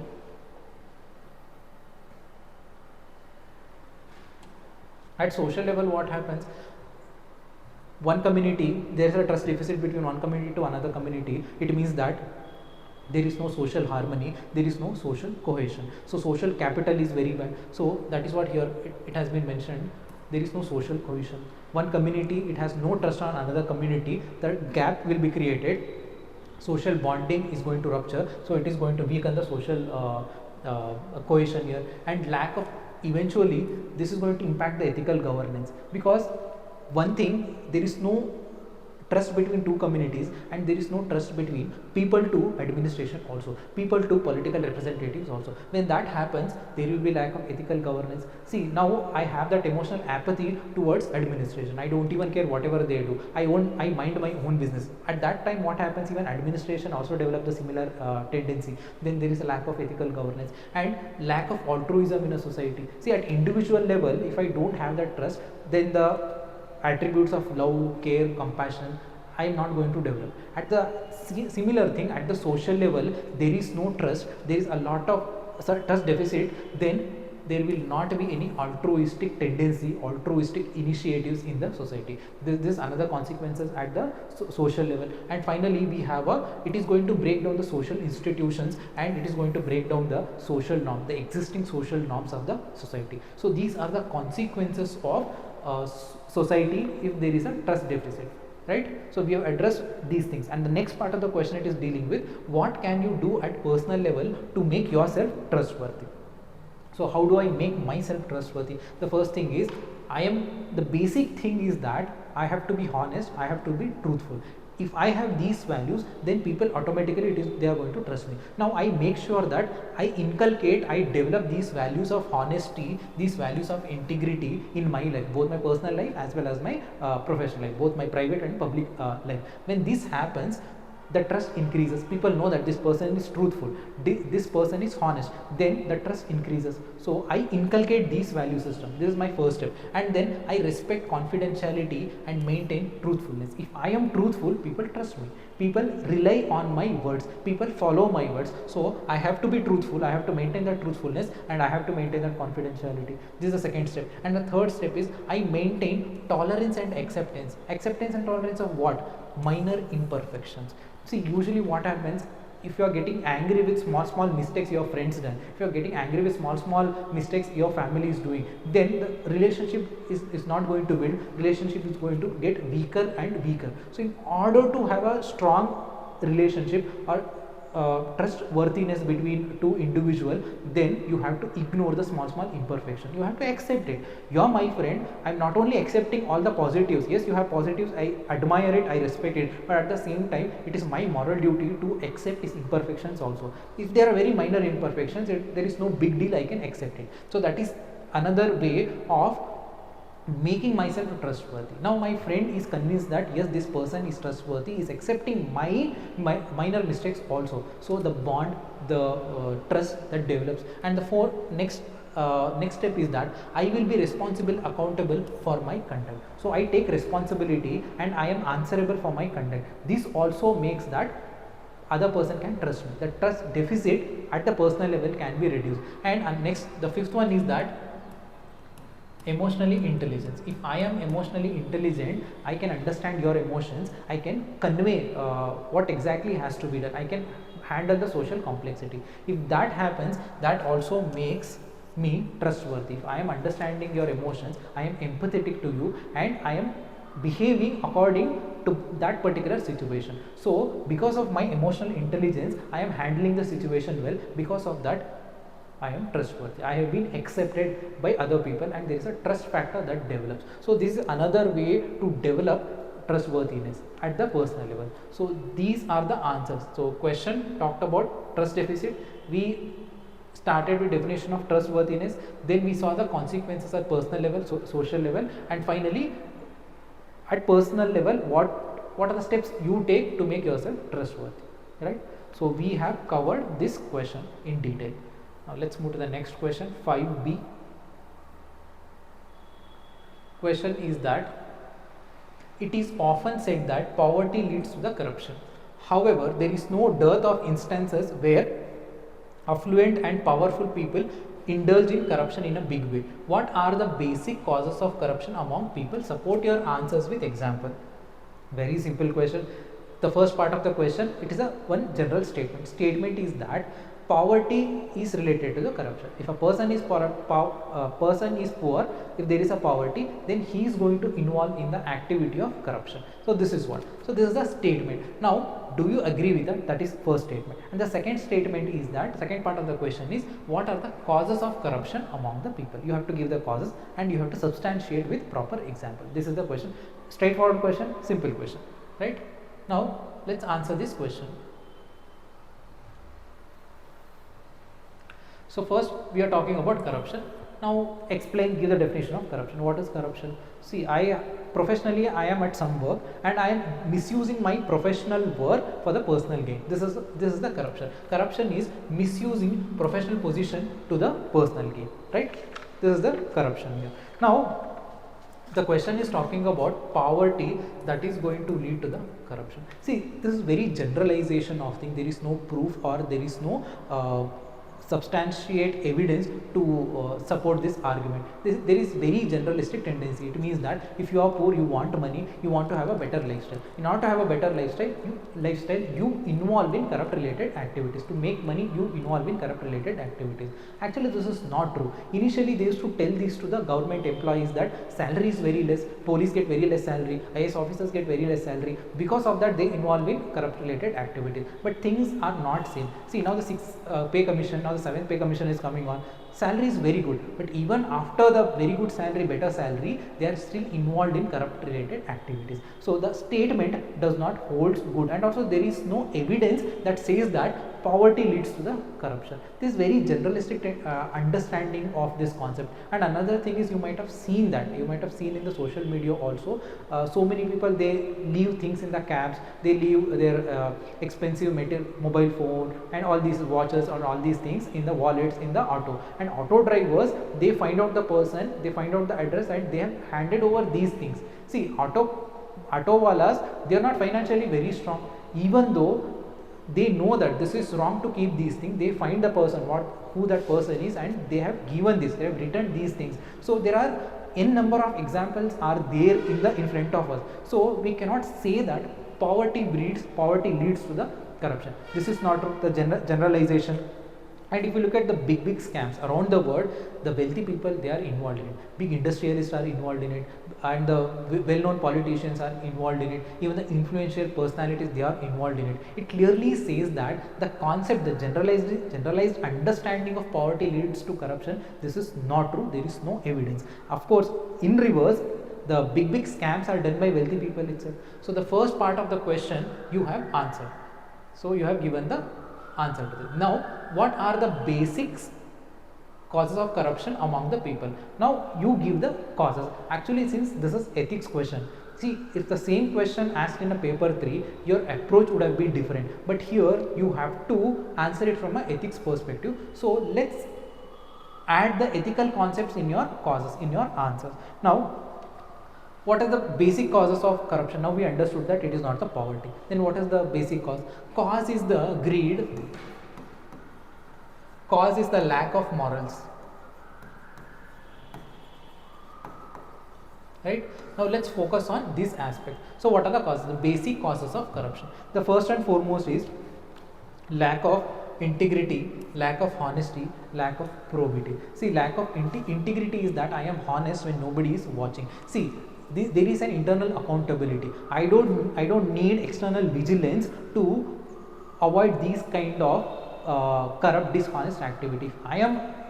If I have this value system, then I will be honest, I will be sincere in my conduct. So because of lack of these value system, lack of these foundational values, corruption is happening. So lack of integrity, lack of honesty, lack of probity. Especially there was a scam, Commonwealth Games scams, I think in 2011 or 12, these scams happened. The misappropriation of public fund to build the Commonwealth city. See, this happened, this was predominantly done by government employees at that point of time. So that is because there is a lack of foundational value, there is lack of integrity. If I have integrity, I am answerable to my conscience, I don't care, I am not going to compromise. Because of this lack of honesty, integrity and probity, this Commonwealth, the scandal, the scam, the misappropriation of fund happens. And then we have laws, Prevention of Corruption Act, LOPA, LOCA, all these things we have, but the implementation is very weak, inefficient and weak implementation of these laws.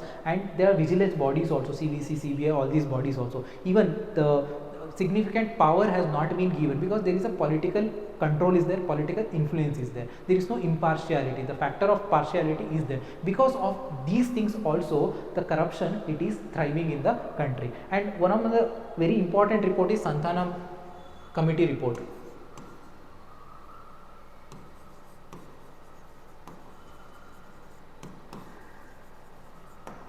Santhanam committee very precisely talked about this particular point, that in our country inefficient implementation of laws and weak vigilance bodies are there. That is also another reason that is impacting corruption at both private and public administration. Now the next third point is that there is a political patronage.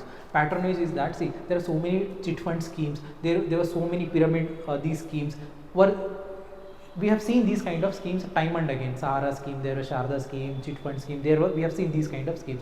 Usually what happens, if you look at these schemes, there is a political patronage. Patronage is that somehow it is a manipulation of public money. They are taking money from a people individual and they are round tipping that same money. Now what happens, they are taking some amount of money out of this chit fund and they are funding it during the electoral process, during election campaigning, and whenever the election happens, they are giving that money, they are investing that money to the politicians. So politicians in turn, they are giving the political patronage. So this is also breeding to the connection, this is all corruption, this is also leading to the corruption. So another factor for the causes for the corruption is that political patronage for these kind of activities. So this is also a reason. And the next is social apathy or socio-cultural standards. See, social apathy, I'll tell you that when I started preparing my examinations, UPSC examination, people used to tell me that, oh, if you become an IAS officer, you can make a lot of money.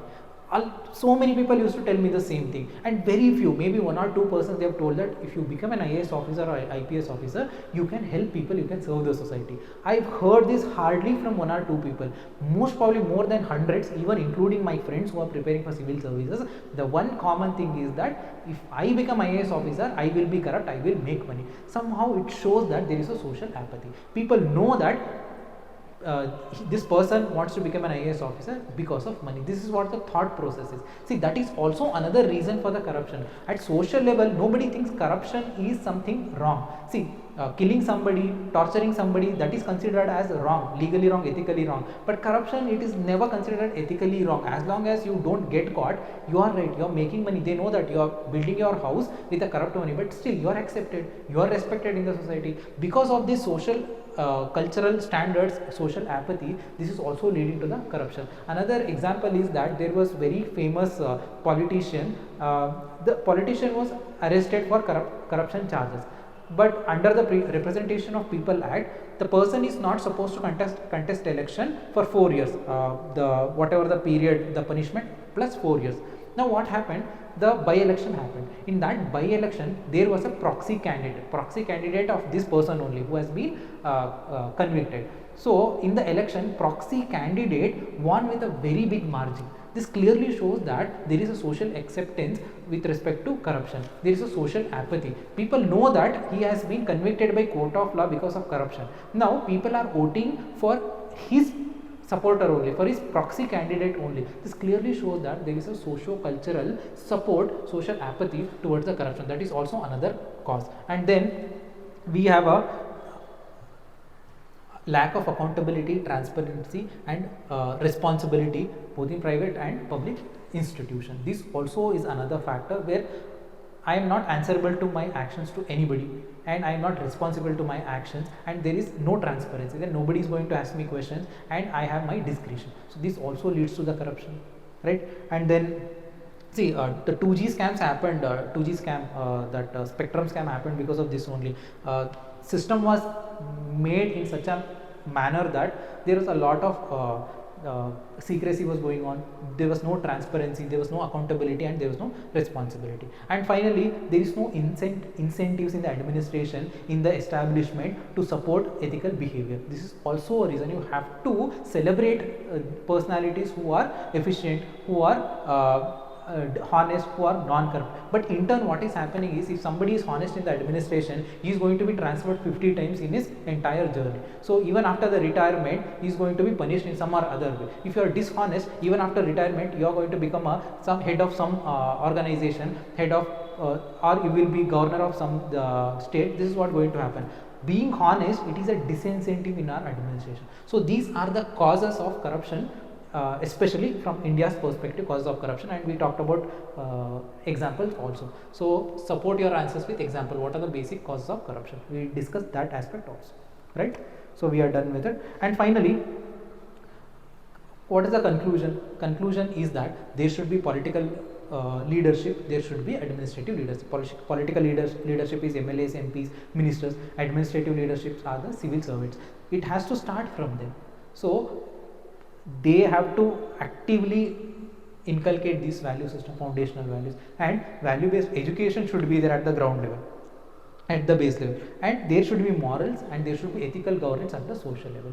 These are some of the conclusion, these are the way forward with respect to this question, right? Now let's move to the next question.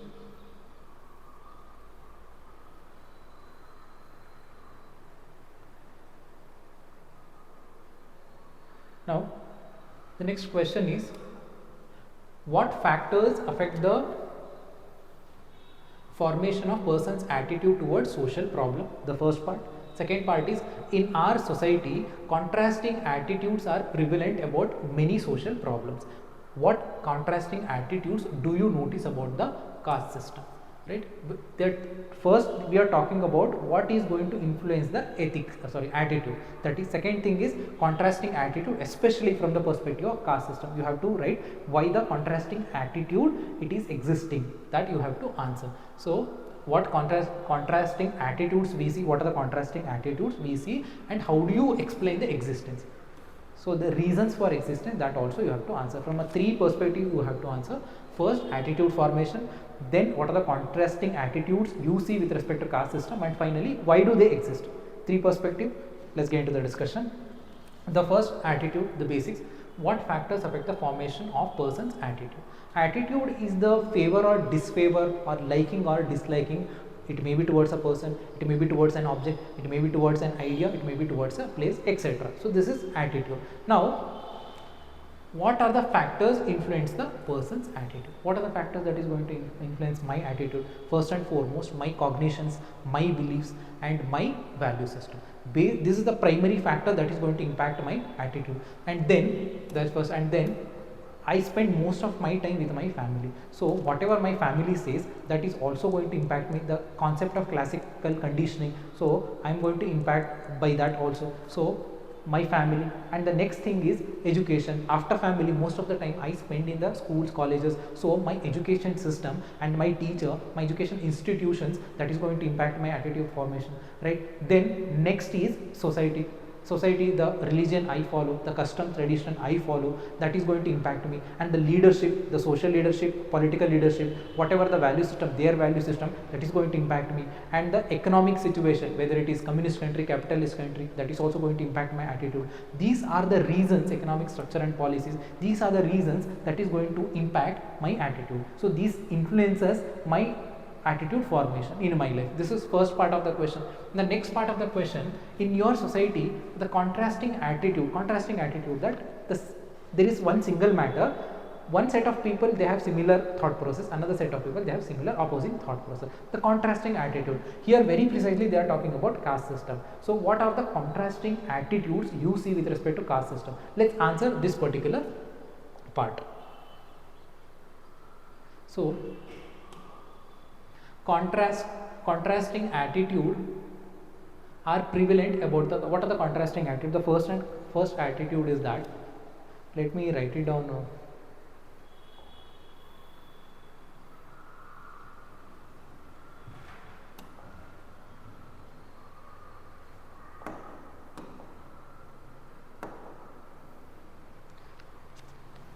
See, now we are talking about modern society and all these things, but still, whether it is verbally or non-verbally, there is a caste hierarchy. It is still prevalent. In urban areas, it's not that much, but in rural area, the caste hierarchy is there. This is one side.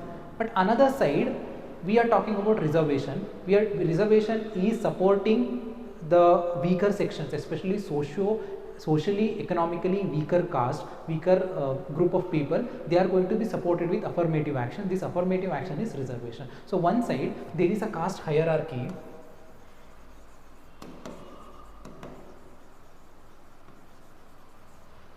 and other side against corruption, against reservation.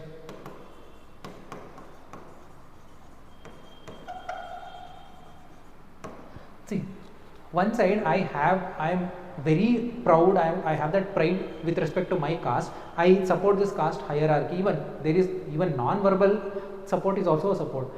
Caste support to the caste hierarchy. At the same time, the government wants to give some support to the weaker section, but you are not supporting the reservation. You are giving some reasons against the reservation. This is a contrasting attitude. One side you are supporting caste hierarchy, another side even the steps taken to help these downtrodden caste, you are not supporting it. You are against this affirmative action. This is one contrasting attitude. And the next is, we are talking about modernization.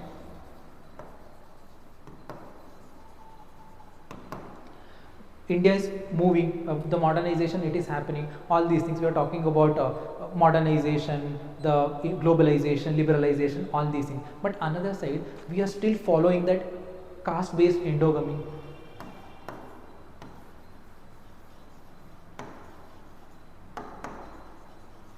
Endogamy is marrying within the same community. So caste based endogamy is still prevalent, very much, very strong even in India, whether from North India to the South India, even at the any east or west, caste based endogamy is still there. We are telling that India is becoming modernized and globalization is impacting India, but this is still prevalent. The contrasting attitude in the people, it is very much evident. And very strong service sector is growing in country. So tertiary sector is growing. So service, let me write it. Strong tertiary sector is growing, economic perspective, right? At the same time, there is a contrasting attitude to it. See, usually tertiary sector, the service based sector, they focus on talent, they focus on how efficient you are. Based on this efficiency, they are going to hire you. But still, at another perspective is that still caste based or class based occupational restrictions is still there. Like if you want to get into the activity of barber, then certain castes, they are reserved, only those people they have to enter it.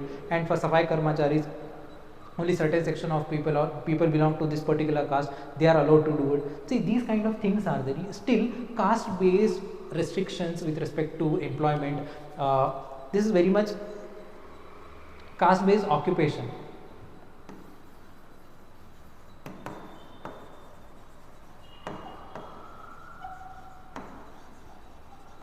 One side we are telling it is the talent, it is the efficiency that matters with respect to this new emerging tertiary all the tertiary service sector. Another side, it is still the restriction, caste based employment occupation restriction, it is still there. Again, this is the contrasting attitude. Then we talked about constitutional equality, everybody is equal in front of the law. We talk about all these constitutional ideas. One side we talk about constitutional ideas, especially equality and all these things. On another side, the caste based politics is still prevalent.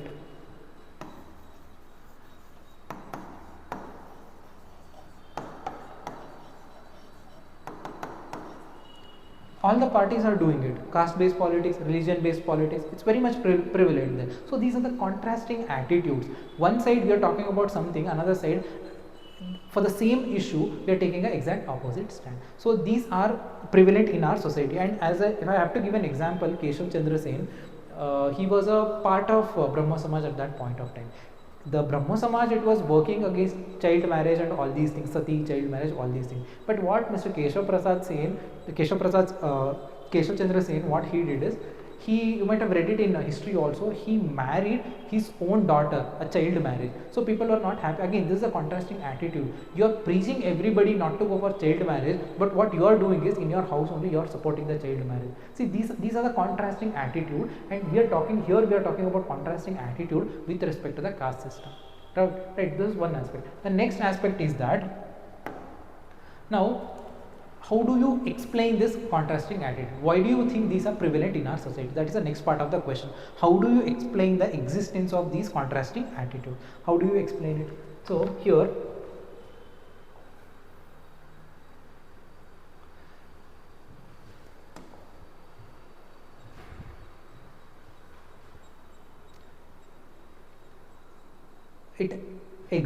it is existing in our country. The first reason is there is an educational discrepancy.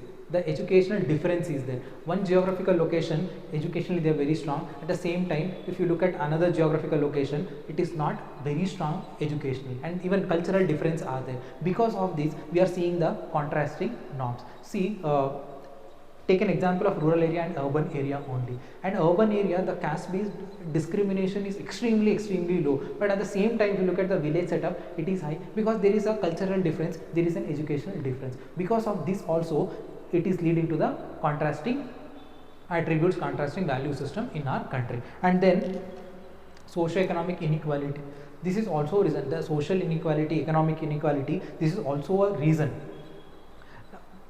The caste based discrimination, class based discrimination, this is also a reason it is giving to the contrasting attitude. And the next thing is, see, India was traditional society, so traditional society with traditional attitude. So it was traditional before, so traditional society had traditional based attitude, that was initial. Now we are moving towards the progressive society. Now progressive society looks up to the progressive attitudes. Now what is happening? We are in between. We are neither traditional, we are neither progressive. We are in between. Some section they are still traditional, some section they move towards progressive, some section it is in between. Because of this setup also, we are having this contrasting attitude. Certain section of people support something, other certain section of people support something. Even within the particular house only, a lot of these kind of contrasting attitudes we see in our country. The reason is that from tradition to progressive we are moving. In that journey, it is causing educational discrepancy, it is causing cultural differences, it is causing socio-economic inequality. Because of this, we are seeing this contrasting attitudes. And another thing is even narrow stipulation of ethics also. Narrow stipulation of ethics is that our society, we were practicing sati, untouchability, and there was slavery, bonded labor, these things were there. These were socially accepted. These are negative right now, but at that point of time, these were accepted. It means that misunderstanding of value system, mismanagement of value system, that is also responsible. They also, because of narrow stipulation of ethics also, these kind of contrasting attitudes existing in our society. Even now it is existing. So these are the reasons. So the last part is, how do you explain existing these values? Because of these reasons, contrasting attitudes are there in our society, right? Now this would be sufficient. Let's move to the next question.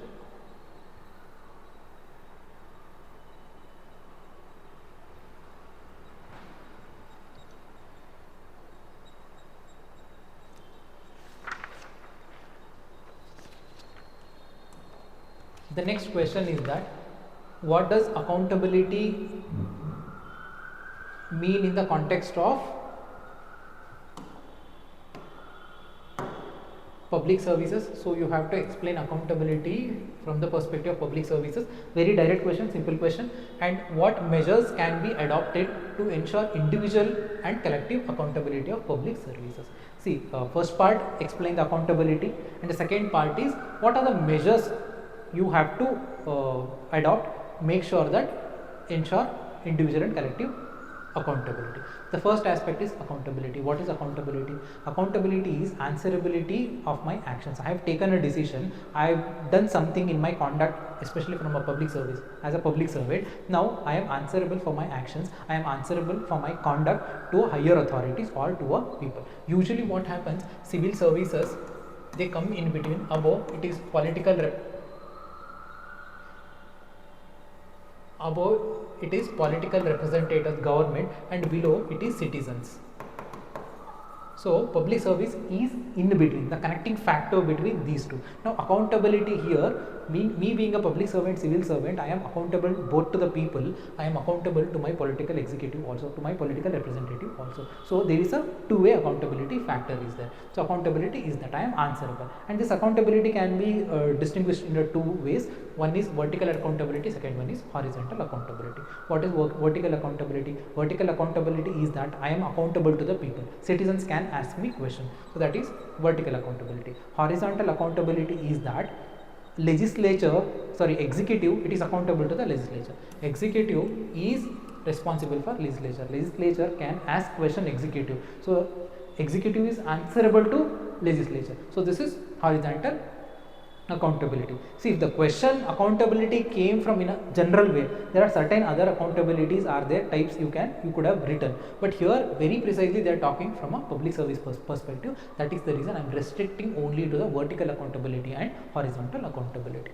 Right now, next part of the question: what measures can you adopt to ensure individual and collective accountability? The same measure for both individual and collective accountability, same thing can be mentioned. Let's see the measures to implement. So what are the measures?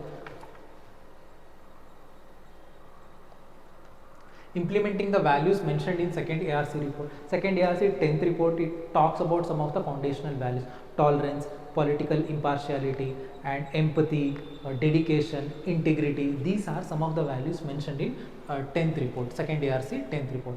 Implement these things. Implementing these things ensure accountability in public administration. And also the Nolan committee report, the suggestions given by Nolan committee report, that is also you can implement, right? And then comes second point: follow the code of ethics, code of conduct. So you have to implement it, and once you implement, the employees who are working, they have to follow it to the word and spirit, code of ethics and code of conduct, right? And then make social audit mandatory. In order to make public services accountable, conduct social audit regularly and make it mandatory. And when the social audit happenings, public is going to ask question, and who are they going to ask the question? Either they are going to ask the question political representatives, or they are going to ask the question to the administration. Now administration, public services, they are accountable, they are answerable to the people, so make it is mandatory. And then effective implementation of tools like RTI, citizen charter. In last question also we talked about RTI and citizen charter. These tools are there, but implementation is not proper. How many government agencies go for a citizen charter? Hardly, maybe 10 or 15 in our country. Again, they themselves not aware of it. So effective implementation of these kind of tools, it is necessary to make public service accountable. Then strengthen the vigilance bodies. We have Lokpal, CBI, all these vigilance setup is there, vigilance bodies are there, agencies are there, but strengthen them, strengthen these vigilance bodies. Main problem here is the political interference. Remove that political interference, make them neutral and strengthen them. That is another thing. And then equilibrium between individual goals and organization goals. See, if my goal and the organization goal, there is an equilibrium, then I am accountable to the organization goal, I am accountable to the, if organization is accountable to the people, I am also accountable to the people. So to increase the accountability in public services, there should be equilibrium between people who are working in organization and the organization goals. This is the next point. And the next thing is inculcate the positive work culture. How do you inculcate the positive work culture?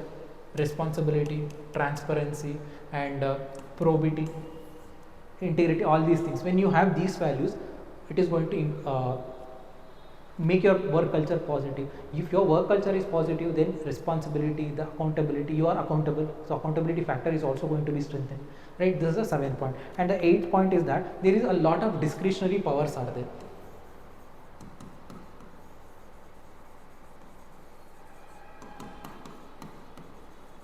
When you have discretionary powers, nobody is going to question me. I am a civil servant, I have taken action under my discretionary power, then I am not accountable to anybody. So when you curb these kind of discretionary powers, then my actions, I have to answer to higher authorities, I am accountable to the people. So reduce the discretionary power, that is also one of the ways to increase the accountability, right? And how do you reduce the discretionary power?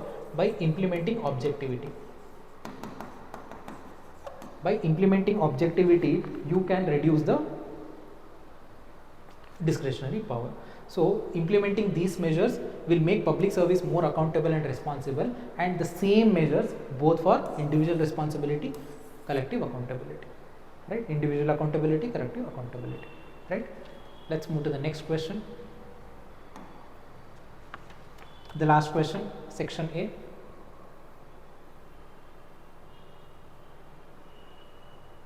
The next question is, we are witnessing increasing instances of sexual violence against women in the country, the first statement, and despite existing legal provisions against it, the number of incidences is on rise. Now suggest some of the innovative measures to tackle the menace. Now the thing is, there are two aspects. The first aspect is with respect to women's safety, and it is questioning it. Already we have laws, we have established norms, but still it is increasing.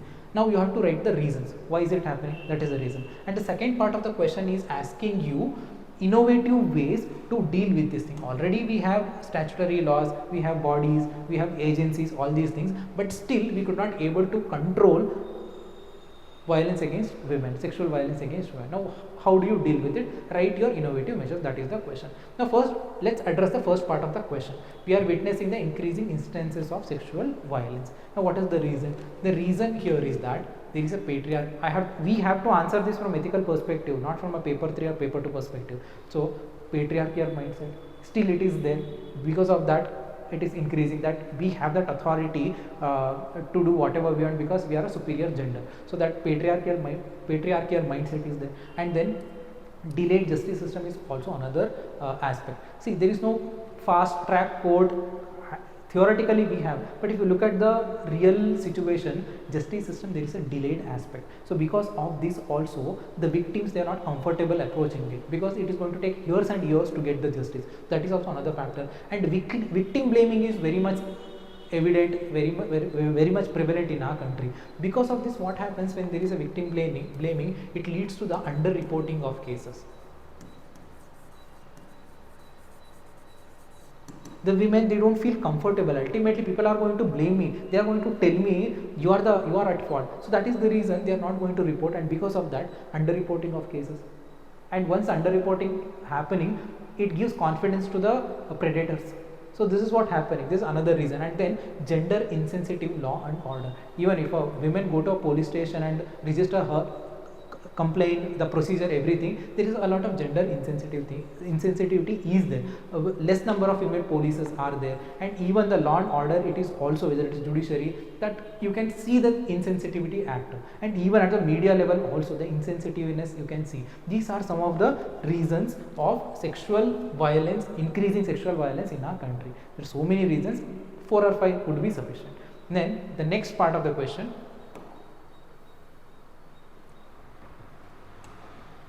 some innovative measures to tackle this problem. What are the innovative measures? Concept of pink police station. Actually, some of the states, they have implemented the pink police station, but it is very much restricted to maybe capital of the city or maybe 1 or 2 police stations. See, the number of these pink police stations, they have to increase, and in order to increase this, one thing is there should be financial support. Another thing is recruitment of more female personnel into the police department. So if that happens, the concept of pink police station, it is going to increase. This gives the confidence, and the victims can easily approach the law and order, easily approach the police, the system. So this is one measure. The second measure is, we can use take advantage of technology. How do you take advantage of technology? Maybe you develop an application where confidentiality of a victim, confidentiality of women, it is going to be maintained. And another thing is, you can give protection, especially if they are traveling alone, the GPS tracking, real live tracking. These are some of the ways using technology you can address these sexual violence or the safety issues. And then having internal committees with regard to the sexual violence, both at the private organization and public organization. It is already there, but it's we hardly see these kind of internal committees, especially in our country. So it has to be implemented, it has to be followed very strictly. Then creating awareness. See, creating awareness, this point we are seeing from so many years. using of media, with the help of media, with the help of film, actors, movies, yes, media we can create. Now social media has entered into the picture, yes, with the help of that also social media influencers, yes, we can create the influence. Now the new entrance is artificial intelligence. With the help of artificial intelligence also you can create the awareness. So this is a new innovation. And then sensitive education. See, at the early years when I am child, if I get these kind of sensitive information, it is going to impact my, because at that young age attitude formation happens. So I am going to develop positive attitude towards women, or I am going to start respecting women if I have sensitive education in my early years. And after I joined employment or when I am adult, I need gender sensitive training. Initially it is education, then the gender sensitive training. So these two aspects have to be considered. This is another innovative approach to handle women's safety issues. Then CCTV at public places and creating women safety corners. This is also an initiative taken by Karnataka government to create these corners at Bangalore, different places, but it is not implemented till now. But theoretically this sounds really good. If this kind of women safety corners are established around the country, this is an added advantage for the women safety procedures. And then specialized fast track courts. I talked about delayed justice system. So specialized fast track court should be set up, and it's there theoretically, but it is not working efficiently at the ground level. So it has to, letter and spirit, special fast track courts should be there. So these are the, and self defense training, these are some of the innovative ways to handle these issues, right? And question also talked about, I forgot to add one more thing. See, question talks about despite existing legal provisions against it. So if question mentioning about it, I would tell, my suggestion is just write down what is already existing legal provision. What are the legal provisions? POCSO Act of 2012, then sexual harassment of women at workplace, protection, prevention and redressal of 2013, and we have a Vishaka guidelines, we have Justice Verma committee guidelines.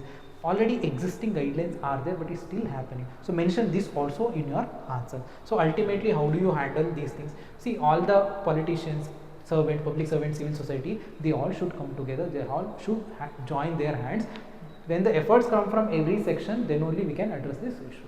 So this is the conclusion with respect to this particular topic. So this covers the 2014 previous year question discussion, and all the section A questions are covered. In the next video we are going to take up the section B's case studies. We are going to discuss the case studies in our next video. And thank you for your patience, and thank you for your time watching this, and please like the video, subscribe to the channel.